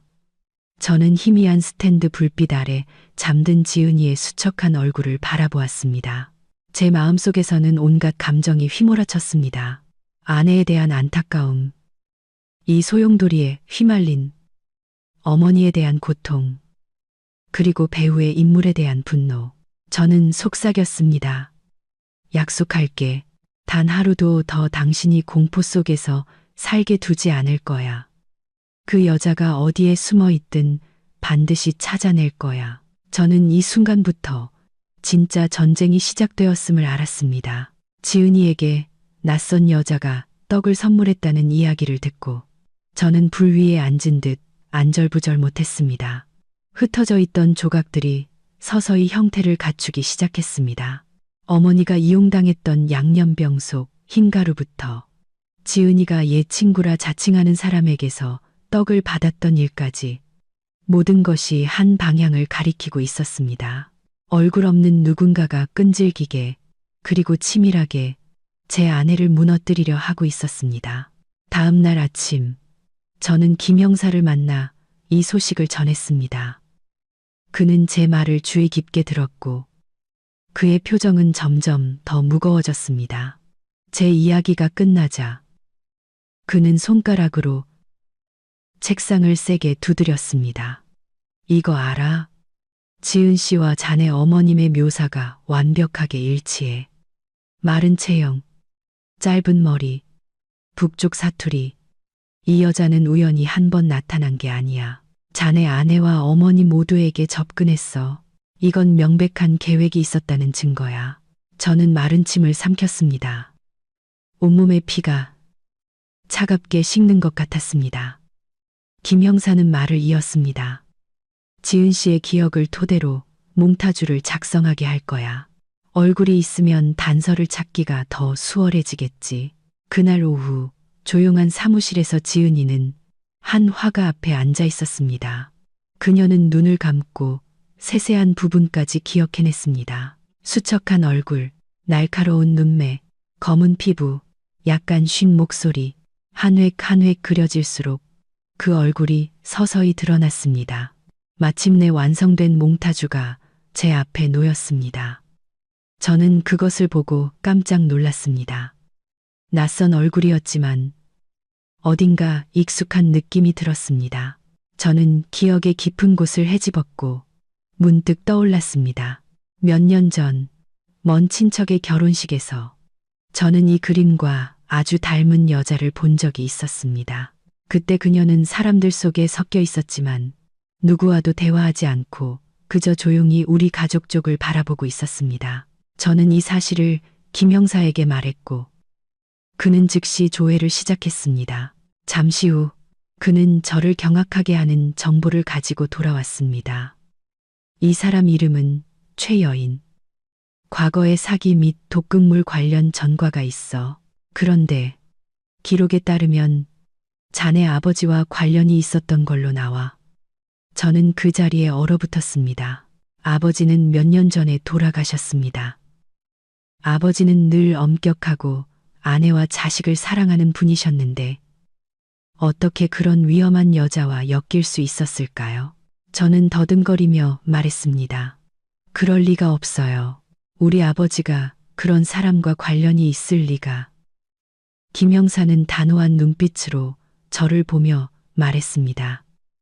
자네가 받아들이기 힘들다는 거 알아. 하지만 진실은 때로 잔인한 법이야. 기록에 따르면 최여인은 과거에 자네 가족과 같은 동네에 살았고 심지어 한때 자네 아버지와 교제했다는 소문도 있었어. 어쩌면 그게 그녀가 지금 지은 씨를 노리는 이유일지도 몰라. 마음의 준비를 해. 모든 게 자네가 생각하는 것만큼 간단하지 않을 수 있어. 저는 충격의 의자에 주저앉았습니다. 머릿속이 빙글빙글 돌았습니다. 만약 정말 어두운 과거가 있었다면 우리 가족의 적이 지은이를 통해 복수하려 하고 있다는 말인가. 분노, 고통, 의심이 파도처럼 제 심장을 덮쳤습니다. 집에 돌아왔을 때 제가 무슨 말을 하기도 전에 지은이가 걱정스럽게 달려왔습니다. 하루 종일 어디 갔었어요? 무슨 새로운 소식이라도 있어요? 저는 아내의 수척한 얼굴을 보자 저도 모르게 눈물이 터져 나왔습니다. 저는 그녀를 품에 안고 메인 목소리로 말했습니다. 미안해. 방금 아버지와 관련된 사실을 알게 됐어. 아직 확실하진 않지만 내가 모든 걸 밝혀낼게. 무서워하지 마. 지은이는 멈칫하더니 저를 꽉 껴안았습니다. 그 어깨는 가늘게 떨리고 있었습니다. 그녀는 더 이상 묻지 않고 그저 속삭였습니다. 당신을 믿어요. 당신만 곁에 있으면 아무것도 무섭지 않아요. 그날 밤 저는 베란다에 혼자 앉아 담배를 피웠습니다. 손이 어찌나 떨리는지 제가 흩날렸습니다. 저는 아버지를 떠올렸습니다. 저를 먹이고 가르치기 위해 허리가 휘도록 일하셨던 아버지를. 제 기억 속의 아버지는 흠 하나 없는 분이었습니다. 하지만 김 형사의 말이 사실이라면 그 과거의 망령이 다음 세대를 덮쳐 제 아내가 고통받고 있는 것이었습니다. 저는 하늘을 올려다보았습니다. 눈물이 흘러내렸습니다. 아버지, 만약 정말 과거에 잘못이 있었다면 왜 저와 지은이가 이 대가를 치러야 하나요? 다음 날 김 형사는 그들이 최근 최여인이 드나들던 곳 교회의 한 임대주택을 찾아냈다고 알려왔습니다. 늦은 저녁 김 형사가 저에게 전화를 걸었습니다. 내일 우리가 잠복할 거야. 자네는 따라올 필요 없지만 자네가 오고 싶어 한다는 거 알아. 만약 온다면 침착해야 해. 저는 고개를 끄덕였습니다. 제 마음속에는 불길이 타올랐습니다.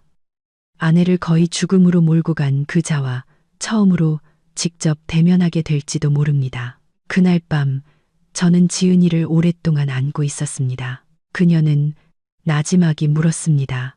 혹시 어디 위험한 데 가는 거예요? 저는 억지 미소를 지으며 말했습니다. 김 형사랑 같이 가는 거야. 괜찮아. 푹 쉬어. 걱정하지 말고. 지은이는 제 손을 잡았습니다. 그 눈에는 눈물이 그렁그렁했습니다. 몸 조심하세요. 전 아무것도 필요 없어요. 당신만 무사하면 돼요. 저는 목이 메어 고개를 끄덕였습니다. 다음 날 아침, 저는 김 형사와 동료들과 함께 교회의 그 집으로 향했습니다. 우리는 차 안에서 숨어 관찰했습니다. 정오가 가까워질 무렵, 마른 체구에 짧은 머리를 하고 어두운 옷을 걸친 그림자가 대문을 열고 나왔습니다. 저는 몽타주 속의 얼굴, 그 결혼식 날의 기억 속 여자를 바로 알아봤습니다. 심장이 조여왔고 손은 주먹으로 꽉 쥐어졌습니다. 저 사람이 바로 최 여인이었습니다. 김 형사는 조용히 하라고 신호했습니다. 우리는 그녀가 시장에 가서 여러 가지 식료품을 사는 것을 지켜보았습니다. 그녀가 돌아왔을 때 경찰력이 들이닥쳐 검문했습니다. 그녀의 가방에서 경찰은 여러 개의 작은 가루 봉지를 찾아냈습니다. 일부는 포장 그대로였고 일부는 이미 뜯겨 있었습니다. 모두 지은이의 몸에서 검출된 것과 같은 종류의 독극물이었습니다. 최 여인은 제압당했습니다. 그 눈빛은 차가웠지만 입가에는 교활한 미소가 번졌습니다. 그녀는 주위를 둘러보다가 제가 서 있는 곳에 시선을 멈추고 나지막이 웃었습니다. 결국 네가 나타났구나. 그 남자의 아들. 그 말에 온몸이 떨렸습니다. 그녀는 저를 알고 있었고 제 아버지를 증오해 찬 목소리로 언급했습니다. 저는 앞으로 나섰습니다. 눈에는 불꽃이 일었습니다. 왜 이런 짓을 했소? 왜 내 아내를 해쳤소? 최의 여인은 크게 웃었습니다. 그 목소리에는 비웃음이 가득했습니다. 몰라서 묻나. 내 아비가 예전에 날 배신했지. 난 내 가족이 대가를 치르게 하겠다고 맹세했어. 내 아내는 널 대신해서 고통받는 것뿐이야. 그게 공평한 대가지. 그 말을 듣고 저는 벼락을 맞은 듯 했습니다. 모든 것이 눈앞에서 무너져 내렸습니다. 제가 평생 존경했던 아버지가 사실은 다른 여자에게 깊은 상처를 남겼던 것입니다. 그리고 이제 제 아내가 그 대가를 치르고 있었습니다. 저는 그 자리에 얼어붙었고 눈물은 하염없이 흘러내렸습니다. 경찰이 최 여인을 연행해 갔지만 그녀의 말은 매 순간 저를 괴롭혔습니다. 내 가족은 대가를 치러야 해. 저는 폭풍우가 몰아치는 마음으로 돌아왔습니다. 저는 이것이 앞으로 닥쳐올 잔인한 진실의 시작일 뿐이라는 것을 알았습니다. 경찰에 연행되던 날, 최 여인이라는 그 여자의 모습이 밤새도록 저를 괴롭혔습니다. 그녀의 말은 칼날처럼 제 심장에 박혔습니다. 내 아비가 날 배신했어. 내 가족은 대가를 치러야 해. 저는 침대에 누워 탄 눈으로 천장을 바라보았습니다. 옆에서는 지은이가 힘든 며칠을 보낸 끝에 잠들어 있었지만 미간은 여전히 찌푸려져 있었고 수척한 얼굴에는 피로가 역력했습니다. 저는 아내를 돌아보며 끝없는 연민을 느꼈습니다. 보호받고 사랑받아야 할 사람이 자신과는 아무 관련도 없는 과거의 원한을 짊어지고 있었습니다. 다음 날 아침, 저는 김 형사를 찾아갔습니다. 그는 두꺼운 서류 뭉치를 제 앞으로 밀며 심각한 표정으로 말했습니다. 이건 최 여인에 대한 자료야. 하지만 더 중요한 건 자네 아버지와 관련된 단서를 찾았다는 거야. 제 심장은 요동쳤고 떨리는 손으로 서류를 펼쳤습니다. 한 장 한 장 넘길 때마다 제 심장은 소금에 절여지는 듯 했습니다. 30여 년 전, 당시 지역 공무원이던 아버지는 최 여인과 한동안 교제했던 것이었습니다. 그들은 결혼하지 않았지만 그녀는 임신까지 했었습니다. 기록에 따르면 그녀는 격렬한 다툼 끝에 유산했습니다. 그때부터 그녀는 원한을 품고 아버지의 가족이 자신의 인생을 망가뜨렸다고 여겨왔습니다. 저는 서류를 읽고 충격에 빠져 눈물을 쏟아냈습니다. 제 기억 속 아버지는 늘 모범적이고 아내와 자식을 사랑하며 큰소리 한 번 내지 않는 분이셨습니다. 그런데 그런 아버지의 등 뒤에 다른 여자의 인생에 씻을 수 없는 상처를 남겼던 것입니다. 저는 서류를 꽉 쥐고 목이 메어 말했습니다. 왜 아버지는 그런 일을 하셔서 지금 제 아내가 이 대가를 치르게 하시는 겁니까? 김 형사는 제 어깨를 두드리며 낮은 목소리로 말했습니다. 누구도 이런 일이 일어나길 원치 않았을 거야. 하지만 진실은 진실이야. 지금 자네에게 필요한 건 아버지를 원망하는 게 아니라 어떻게 아내를 지키고 현재의 가정을 지킬 것인가 하는 거야. 저는 고개를 끄덕였지만 마음속은 폭풍우가 몰아치고 있었습니다. 이 잔인한 진실이 드러났을 때 지은이를 어떻게 마주해야 할지 몰랐습니다. 집에 돌아오니 지은이가 이불을 개고 있었습니다. 그녀는 저를 올려다보았고 그 눈에는 기대가 가득했습니다. 김 형사님 만나고 오셨어요. 무슨 새로운 소식이라도 있나요? 저는 마치 비밀을 숨기다 들킨 아이처럼 당황하고 어쩔 줄 몰랐습니다. 마침내 저는 지은이를 의자에 앉히고 그녀의 손을 꼭 잡았습니다. 당신에게 이 말을 해야겠어. 아주 힘들겠지만 그 여자, 최 여인은 우연히 우리를 찾아온 게 아니야. 그녀는 예전에 우리 아버지와 관계가 있었어. 몇 년 전 어떤 사고로 아이를 잃었고 그때부터 원한을 품고 우리 가족을 노렸던 거야. 당신은 그녀가 원한을 풀기 위해 선택한 사람이었던 거지. 지은이는 그 말을 듣고 경악했습니다. 그녀의 눈은 커졌고 입술은 파르르 떨렸습니다. 아버지, 아버님이 제가 늘 아버지라고 부르던 분이 그랬다고요? 그녀의 목소리는 메어 나왔고 눈물이 터져 나왔습니다. 저는 정말 무슨 말을 해야 할지 모르겠어요. 당신이 안쓰럽지만 무서워요. 마치 상관없는 원한의 소용돌이에 휘말린 외부인이 된 기분이에요. 그녀는 두 손에 얼굴을 묻고 흐느꼈습니다. 저는 아내를 품에 안고 목이 메어 말했습니다. 미안해. 당신은 아무 잘못 없어. 만약 잘못이 있다면 그건 먼저 가신 분의 잘못이야. 맹세할게. 다시는 누구도 당신을 해치지 못하게 할 거야. 당신은 내 아내고 내 가족이야. 과거가 어떻든 그건 변하지 않아. 지은이는 흐느끼며 어깨를 떨었습니다. 저는 제 말이 그녀의 마음속 혼란을 즉시 지울 수 없다는 것을 알았지만 적어도 그녀는 여전히 제 어깨에 기대었고 제가 꽉 안아주는 것을 받아주었습니다. 다음 며칠 동안 경찰은 계속해서 최 여인을 신문했습니다. 그녀는 모든 것을 인정했고 그 눈에는 여전히 증오의 불길이 타올랐습니다. 네, 아비 때문에 내 자식을 잃었어. 내 평생은 어둠 속에서 살았고 세상의 손가락질을 받았지. 난 내 가족이 내가 겪었던 것처럼 고통받게 해야겠다고 맹세했어. 진술서를 통해 그 말을 들었을 때 저는 분노와 연민을 동시에 느꼈습니다. 한편으로는 지은이를 해친 그녀의 잔인함에 분노했지만 마음 깊은 곳에서는 동정심도 잃었습니다. 모든 것을 잃고 수십 년간 원한을 품은 한 여자가 결국 어둠 속의 괴물이 되어버린 것입니다.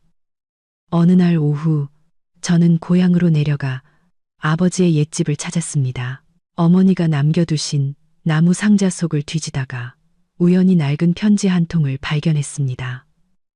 떨리는 필체로 최의 여인이라고 서명되어 있었습니다. 편지에서 그녀는 아버지가 자신을 배신했다고 원망하며 태어나지도 못한 아이를 인정해달라고 애원하고 있었습니다. 저는 편지를 읽으며 손을 떨었고 눈물이 번져가는 글자 위로 떨어졌습니다. 그 과거는 꾸며낸 이야기가 아니었습니다. 아버지는 그 비밀을 무덤까지 가져가셨지만 정말로 잘못을 저지르셨던 것입니다. 제가 돌아왔을 때 지은이는 제 손에 들린 편지를 보고 멈칫했습니다. 그녀는 편지를 읽고 눈물을 흘렸습니다. 그녀는 제 손을 잡고 나지막이 말했습니다. 여보, 이제 이해가 돼요. 당신 잘못도 제 잘못도 아니에요. 이건 전생에서부터 이어진 업보 같은 거예요. 하지만 무서워요. 그 여자가 멈출까요? 아니면 이 증오가 우리를 영원히 따라다닐까요? 저는 아내를 숨이 막힐 정도로 꽉 껴안았습니다. 다시는 당신이 고통받게 두지 않을 거야. 그녀는 체포됐어. 법이 심판할 거야. 우리는 강해져서 살아가야 해. 알겠지? 그날 밤 지은이가 잠든 후 저는 거실에 혼자 앉아 있었습니다. 책상 위에는 최여인의 낡은 편지와 아버지의 사진이 놓여 있었습니다. 저는 사진 속 아버지의 엄한 얼굴을 보며 목이 메어 말했습니다. 아버지, 너무나 큰 짐을 남겨주셨네요. 아버지를 원망하진 않지만 너무 고통스럽습니다. 아버지의 잘못 때문에 제 아내가 죽을 뻔했습니다. 제가 어떻게 해야 이 빚을 갚을 수 있을까요? 눈물이 사진을 적셨습니다. 저는 아이처럼 고개를 숙였습니다. 다음 날, 김 형사는 최 여인이 기소될 것이라고 알려주었지만 한 가지 당부했습니다. 마음의 준비를 해. 그녀는 전혀 뉘우치지 않아 진술 중에 다른 한 사람을 더 언급했어. 자네 가족에게 접근하는 걸 도와준 사람이 있을 수 있다는 거야. 저는 깜짝 놀라 심장이 다시 조여왔습니다. 모든 것이 여기서 끝나지 않았던 것입니다. 최여인의 배후에 또 다른 그림자가 있을지도 모릅니다. 저는 의자에 주저앉았습니다. 출구 없는 소용돌이에 갇힌 기분이었습니다. 하지만 방에서 나오는 지은이를 보았을 때 그 창백한 얼굴에도 저를 향한 믿음이 가득한 눈빛을 보고 저는 무너질 수 없다는 것을 알았습니다. 저는 아내의 손을 살며시 잡고 속삭였습니다. 끝까지 갈 거야. 진실이 이보다 더 고통스럽더라도 당신이 곁에 있으면 난 견딜 수 있어. 제 마음속에 뜨거운 결심이 불타올랐습니다. 이번에는 어둠이 아무리 짙더라도 저는 진실의 끝까지 가야만 했습니다. 김 형사가 최 여인의 진술에 다른 인물이 등장했다고 말했을 때 저는 할 말을 잃었습니다. 지금까지 저는 모든 것이 그녀와 아버지 사이의 개인적인 원한에서 비롯되었다고 생각했습니다. 하지만 배후에 또 다른 자가 있다면 이 음모는 단순한 개인적인 복수가 아니었습니다. 저는 김 형사를 보며 쉰 목소리로 말했습니다. 자세히 말해줘요. 그 사람이 누군데요? 김 형사는 서류를 펼쳐 진술, 녹음 파일의 일부를 들려주었습니다. 최 여인의 목소리는 쉬어 있었지만 똑똑히 들렸습니다. 나 혼자가 아니야. 그 집안에 접근하는 걸 도와주고 소식을 전해주고 심지어 어떻게 해야 들키지 않고 손을 쓸 수 있는지 알려준 사람이 있어. 그 사람도 그 집 며느리를 나만큼이나 미워했거든. 저는 그 말을 듣고 몸서리가 쳐졌습니다. 심장이 북처럼 울렸습니다. 며느리를 미워했다. 제 머릿속에는 즉시 어머니의 모습이 떠올랐습니다. 하지만 어머니는 이용당했을 뿐인데 설마 또 다른 누가 있단 말인가. 김 형사는 책상을 두드리며 단호하게 말했습니다. 우리는 그 사람이 자네 가족이거나 아주 가까운 사람일 것으로 의심하고 있어. 그래야만 지은 씨에게 자주 접근할 수 있었을 테니까. 저는 목이 메어 마음속에서 거친 파도가 일었습니다. 어둠의 그림자는 최 여인에게서 멈추지 않고 제 가정 안까지 스며들어 있었던 것입니다. 그날 저녁, 저는 돌덩이를 짊어진 듯 무거운 마음으로 돌아왔습니다. 지은이는 거실에 앉아 있었고 창백한 얼굴로 저를 보자마자 물었습니다. 무슨 일 있어요? 여보, 저는 아내에게 숨기려다 그만두었습니다. 우리 사이에 더 이상 숨길 것은 없었습니다. 저는 옆에 앉아 그녀의 손을 잡았습니다. 최여인이 혼자 한 짓이 아니래. 배후에서 돕고 심지어 당신을 해칠 방법을 알려준 다른 사람이 있었어. 그 사람은 우리와 아주 가까운 사람일지도 몰라. 지은이는 그 말을 듣고 온몸을 떨었습니다. 그녀의 눈은 공포로 커졌습니다. 무슨 말이에요? 우리와 가까운 사람이라니. 설마 가족 중에. 저는 아내를 껴안으며 속삭였습니다. 나도 아직 확실하진 않아. 하지만 조심해야 해. 걱정 마. 나와 경찰이 꼭 찾아낼 거야. 지은이는 제 어깨에 얼굴을 묻고 흐느꼈습니다. 전 더 이상 버틸 자신이 없어요. 마치 모든 사람이 저를 죽이려는 사람처럼 보여요. 그날 밤, 저는 잠들지 못했습니다. 아내의 떨리는 숨소리를 들으며 제 마음은 칼로 베이는 듯 아팠습니다. 저는 지은이가 극심한 정신적 충격에 빠져 있으며 제 책임은 진실을 밝히는 것뿐만 아니라 그녀가 계속 살아갈 힘을 주는 버팀목이 되어야 한다는 것을 알았습니다. 다음 날, 김 형사가 저를 경찰서로 불렀습니다. 그는 최여인의 통화 기록에서 다른 여성의 목소리가 발견되었지만 음질이 좋지 않다고 말했습니다. 하지만 분석 결과 그 목소리는 지은이의 지인과 여러 면에서 유사점이 있다고 했습니다. 김 형사는 저를 탐색하듯 물었습니다. 지은 씨가 누구와 심하게 다툰 적 있나? 특히 시댁 쪽에서. 저는 마른 침을 삼켰습니다. 심장이 깼는 것 같았습니다.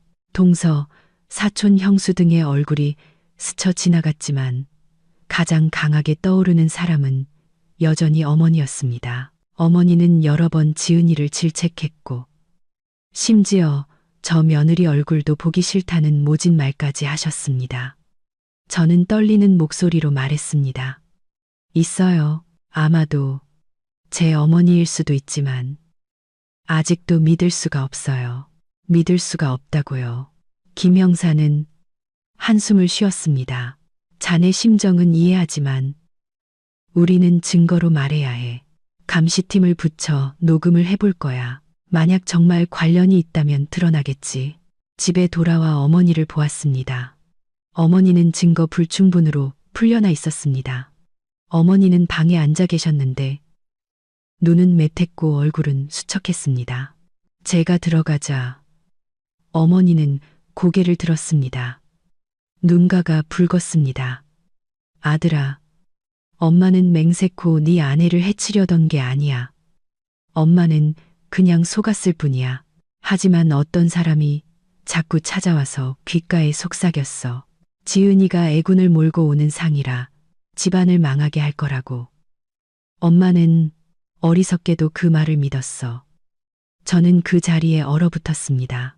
그렇다면 정말로 다른 그림자가 배후에서 어머니의 머릿속에 악독한 말을 심어 놓았던 것입니다. 저는 목이 메어 물었습니다. 그 사람이 누구예요? 어머니, 아세요? 어머니는 고개를 숙이고 떨리는 목소리로 말했습니다. 이웃을 통해 알게 된 무당이야. 강보살이라고. 그 사람이 나한테 이렇게 저렇게 하라고 시켰고 자기 아는 사람이라고 한 명 소개해줬는데 그게 바로 최여인이었어. 저는 할 말을 잃었습니다. 어둠의 배우는 다름 아닌 한 무당이었고 그녀가 어머니의 미신을 이용해 우리 가족을 나락으로 밀어 넣었던 것입니다. 모든 것이 서서히 밝혀졌습니다. 최여인은 직접 손을 쓴 실행범, 그리고 강보살은 멀리서 조종하며 의심의 씨앗을 뿌려 원한을 행동으로 옮기게 만든 조종자였습니다. 그날 밤 저는 지은이에게 이 사실을 말했습니다. 그녀는 듣고 눈물을 흘렸습니다. 무당의 말 한마디 때문에 어머님이 그런 일을 저지르셨다니. 제가 무슨 죄가 있다고 그렇게까지 미움을 받아야 했나요? 저는 아내를 품에 안고 고통스럽게 말했습니다. 당신은 죄가 없어. 잘못이 있다면 그건 사람들의 마음속에 가득 찬 원한과 어리석음 때문이야. 하지만 날 믿어줘. 끝까지 가서 모든 진실을 밝혀낼게. 당신은 나를 위해, 우리를 위해 살아야 해. 그날 밤 저는 김 형사에게 전화를 걸었습니다. 쉰 목소리였습니다. 배우는 강보살이라는 무당입니다. 어머니가 말씀하셨어요. 당장 수사에 착수해야 합니다. 그렇지 않으면 지은이가 계속 위험할 거예요. 김 형사는 단호하게 대답했습니다. 알겠다.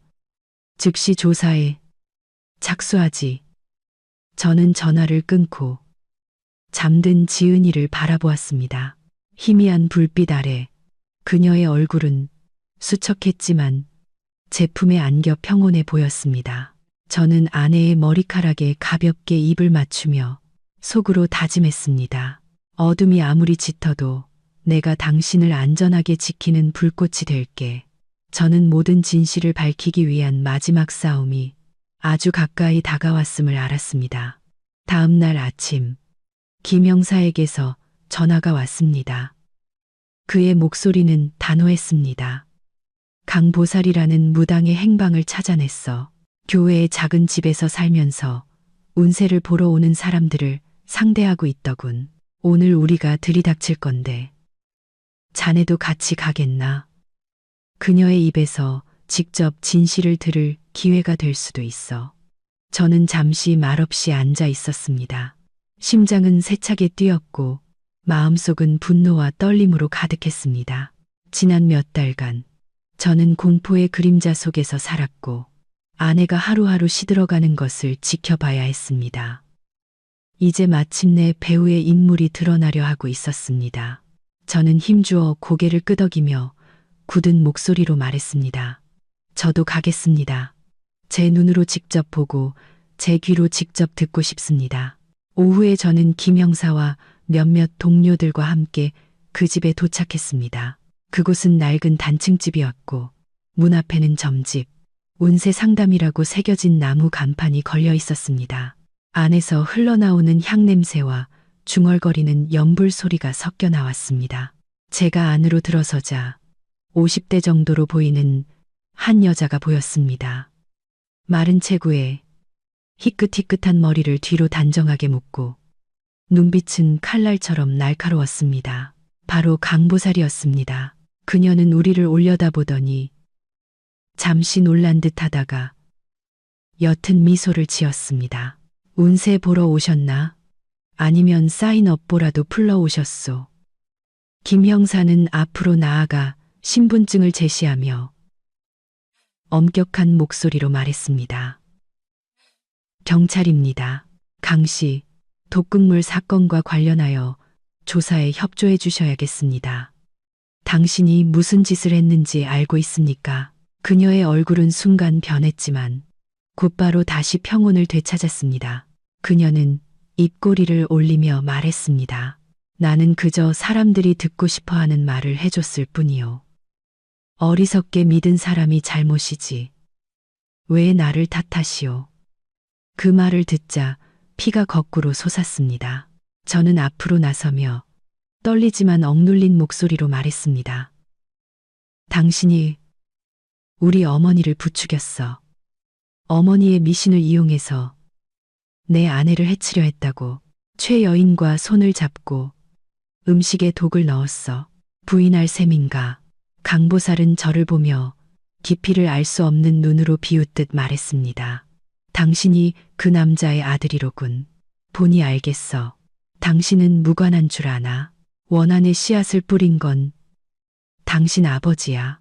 나는 하늘을 대신해 벌을 내렸을 뿐. 당신 아내는 그저 그 운명을 짊어져야 했을 뿐이고. 저는 온몸을 떨었습니다. 두 손을 피가 나도록 꽉 쥐었습니다. 업보라는 말로 당신의 악행을 정당화하지 마시오. 내 아내는 아무 죄도 없소. 우리 아버지가 잘못했다 해도 당신은 무고한 사람의 목숨을 빼앗아 복수할 권리가 없어. 저는 울분에 차 소리쳤습니다. 목소리가 메어 나왔습니다. 김 형사는 제 어깨에 손을 얹고 진정하라는 신호를 보낸 뒤 강보사를 향해 말했습니다. 왜 지은 씨를 노렸는지, 그리고 최 여인과는 어떻게 연락했는지 자세히 말하시오. 강보살은 비웃으며 독사 같은 목소리로 말했습니다. 최 여인이 나를 찾아와 태어나지도 못한 아이의 억울한 죽음을 통곡했지. 나는 그녀의 운명이 당신 집안과 피해 빚으로 얽혀 있다는 걸 알았소. 나는 그저 그녀가 가야 할 길을 보게 도와줬을 뿐이야. 당신 어머니에게는 며느리가 집안과 상극인 팔자라고 했지. 그녀를 없애지 않으면 온 가족이 망할 거라고. 그 여자는 믿었고 내 말을 따랐소. 내가 할 일은 많지 않았지. 그저 의심의 씨앗 하나만 심어주면 충분했으니까. 독을 넣은 건 최 여인이 직접 한 일이오. 저는 그 말을 듣고 몸서리가 쳐졌습니다. 모든 것이 그 악독한 속삭임에서 시작되었던 것입니다. 원래 점괘를 잘 믿으시는 어머니는 그녀의 말에 서서히 세뇌되어 결국 그녀의 손에 놀아나는 도구가 되어버린 것입니다. 저는 강보사를 증오에 찬 눈으로 바라보며 달려들고 싶었지만 두 발이 땅에 박힌 듯 움직이지 않았습니다. 저는 겨우 목이 맨 목소리로 말했습니다. 당신은 결과에 대해 생각해 본 적 있소? 내 아내는 죽을 뻔했고 우리 가족은 산산조각 났소. 당신은 이 짓을 해서 뭘 얻었소? 강보살은 저를 보며 조금도 동요하지 않는 눈빛으로 태연하게 말했습니다. 내가 뭘 얻었냐고. 만족감을 얻었지. 과거의 악의 씨앗을 뿌린 자가 당신 아버지이니 그 자식들이 대가를 치르는 게 마땅하지. 나는 그저 인과응보의 법칙을 실행했을 뿐이요. 저는 씁쓸하게 웃었습니다. 눈물이 터져 나왔습니다. 인과응보는 결코 무고한 사람을 죽이는 것을 허락하지 않소. 당신은 그저 증오를 키우고 스스로를 악마로 만들었을 뿐이야. 만약 정말 하늘이 있다면 대가를 치러야 할 사람은 바로 당신일 거요. 김 형사는 신호를 보냈고 두 명의 동료가 즉시 앞으로 나아가 체포영장을 낭독했습니다. 강보살은 비웃으며 저항하지 않고 그저 중얼거렸습니다. 두고 보시오. 증오의 불씨는 결코 꺼지지 않을 테니 당신 아내는 조만간 그 운명을 짊어지게 될 거요. 그녀의 말은 제 심장을 찌르는 마지막 칼날과 같았습니다. 그녀가 끌려나갔을 때 저는 그 자리에 얼어붙었습니다. 온몸의 기운이 빠져나가는 것 같았습니다.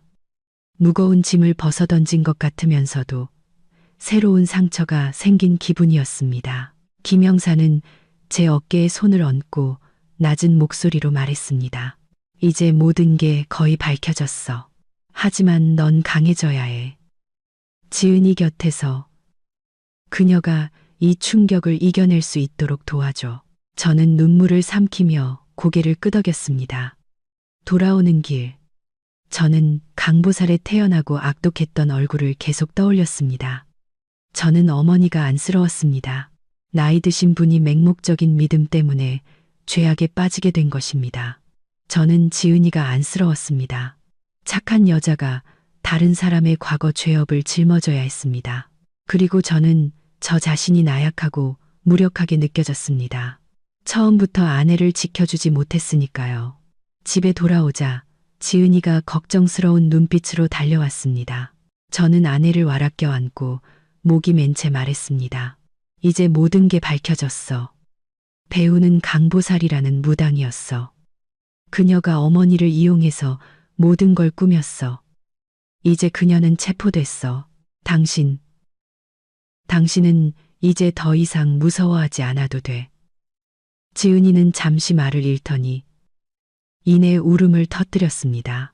그녀는 제 가슴에 얼굴을 묻고 서럽게 흐느꼈습니다. 여보, 왜 우리가 이런 일을 겪어야 했나요? 너무 지쳐요. 저는 그저 평범한 가정을 원했을 뿐인데. 저는 아내를 꽉 껴안았습니다. 제 눈도 젖어 있었습니다. 알아. 당신이 너무 많은 고통을 겪게 해서 미안해. 하지만 이제부터는 다를 거야.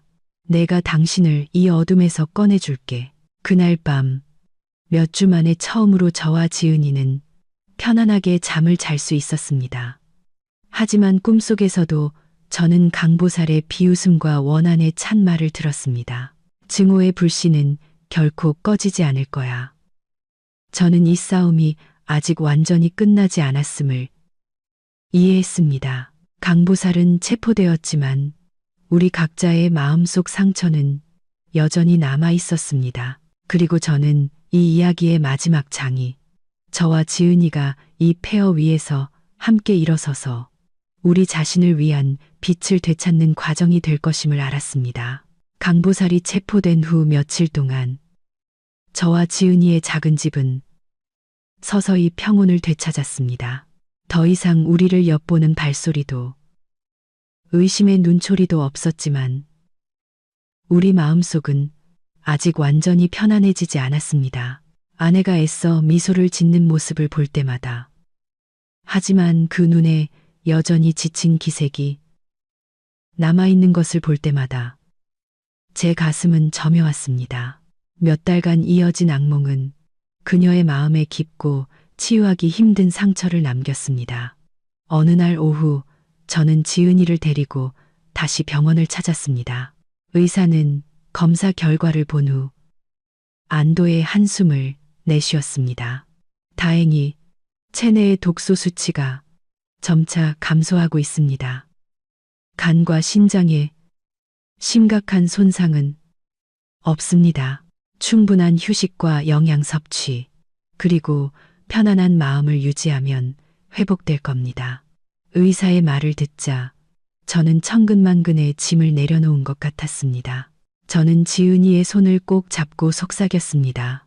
들었지? 당신은 나을 거야. 더 이상 아무것도 당신을 위협하지 않을 거야. 지은이는 저를 보며 붉어진 눈가로 작게 고개를 끄덕였습니다. 병원을 나와 우리 부부는 잠시 걸었습니다. 시원한 저녁 바람이 불어왔고 나뭇잎이 무언가 속삭이듯 사각거렸습니다.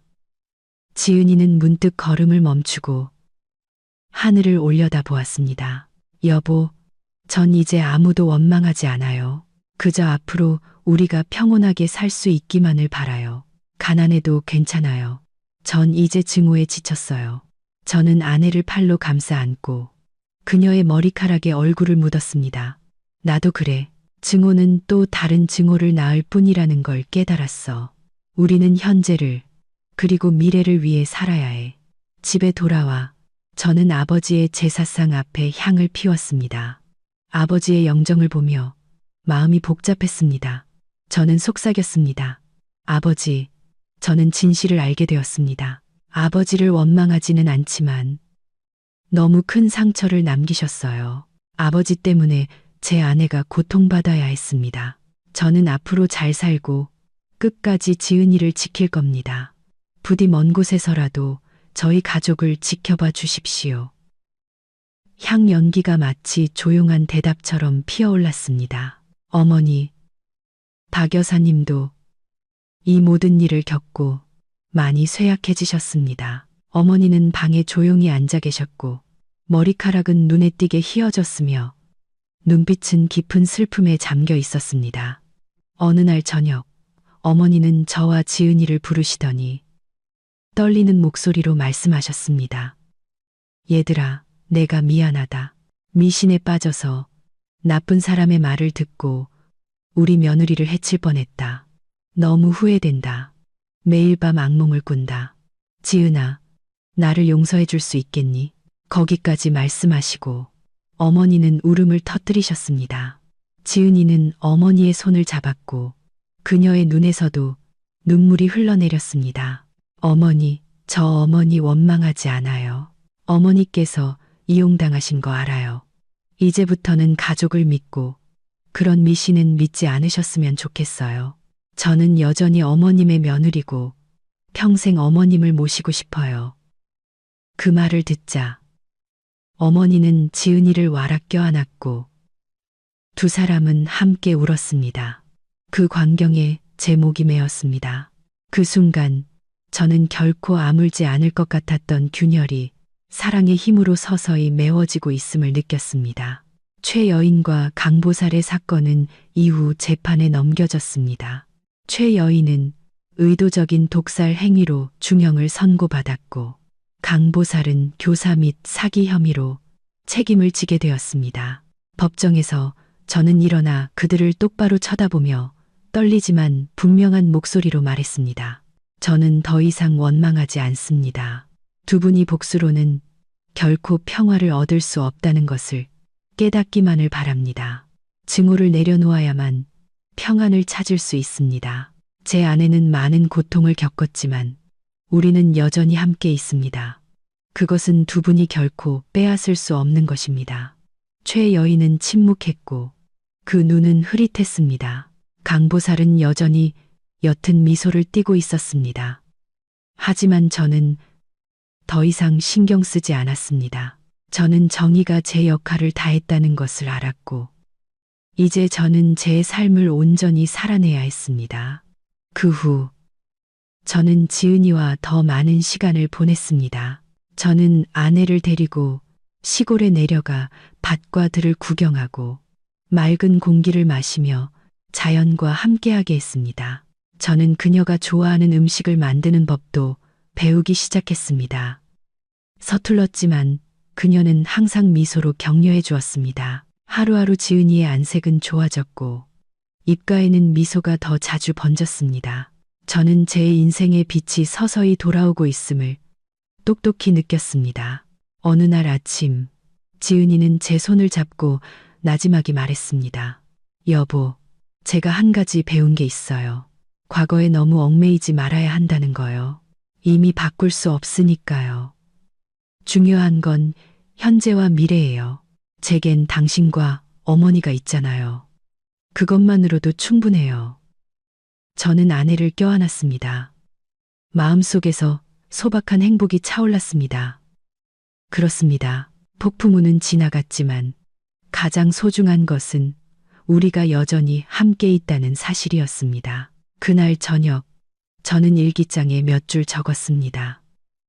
행복은 고통이 없는 것이 아니라 고통을 함께 이겨내는 것이다. 모든 증오는 흘러가지만 사랑과 용서만이 남는다. 저는 노트를 책상 위에 놓고 등불 아래에서 미소 짓고 있는 지은이를 바라보았습니다. 마음이 이상하리만치 평온했습니다. 우리의 이야기는 평범하지 않았지만 그것은 제게 한 가지를 가르쳐 주었습니다. 과거가 아무리 어두워도 사랑만 있다면 계속 나아갈 수 있다는 것을. 저는 이제 상처가 아물고 우리 가족이 평안하고 행복한 새로운 삶을 살게 될 것이라고 믿습니다. 아내를 데리고 간 병원, 의사의 귓속말, 빨리 경찰에 신고하세요. 그리고 모두를 경악하게 한 진실. 이 이야기는 막을 내렸지만 그 여운은 분명 우리 모두의 마음속에 남아있을 것입니다.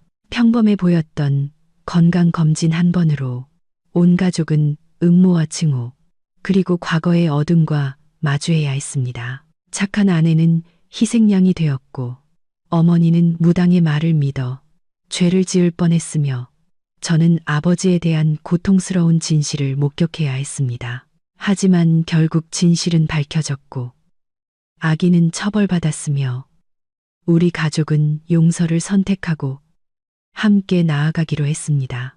이 이야기의 가장 큰 교훈은 증오나 미신이 이성을 가리게 해서는 안 된다는 것입니다. 살다 보면 우리는 예기치 못한 사건이나 과거의 어두운 그림자와 마주할 때가 있습니다. 하지만 증오를 품고 있으면 그것이 미래마저 삼켜버릴 것입니다. 마주하고 내려놓고 사랑에 대한 믿음을 갖는 법을 배워야 합니다. 가족은 진정한 이해와 포용, 그리고 사랑이 있을 때만 행복을 지킬 수 있습니다. 또 다른 교훈은 점괘나 미신을 맹목적으로 믿어서는 안 된다는 것입니다. 바로 그 미신 때문에 제 어머니는 이용당했고 자신의 며느리를 해치는 도구가 될 뻔했습니다. 오늘날의 사회에서 우리는 더욱 깨어 있어야 하며 근거 없는 유혹 대신 과학과 인간애를 믿어야 합니다. 마지막으로 이 이야기를 듣고 계신 모든 분께 전하고 싶습니다. 곁에 있는 가족을 소중히 여기십시오. 어려움이 닥쳤을 때 우리를 붙잡아 주는 것은 돈도 헛된 맹세도 아닌 바로 사랑과 동행입니다. 잃어버린 후에야 가족의 소중함을 깨닫지 않도록 하십시오. 이 이야기가 여러분의 마음에 와닿았다면 채널 구독과 좋아요, 그리고 영상 공유를 잊지 마십시오. 더 많은 분들이 함께 듣고 자신만의 교훈을 얻을 수 있도록 말입니다. 여러분의 구독과 댓글 하나하나가 저희에게 감동적이고 진실하며 의미 있는 이야기를 계속해서 전해드릴 수 있는 원동력이 됩니다. 끝까지 시청해 주셔서 감사합니다. 여러분과 여러분의 가정에 늘 평안과 행복이 가득하고 일상의 모든 순간 속에서 사랑을 지켜나가시길 바랍니다.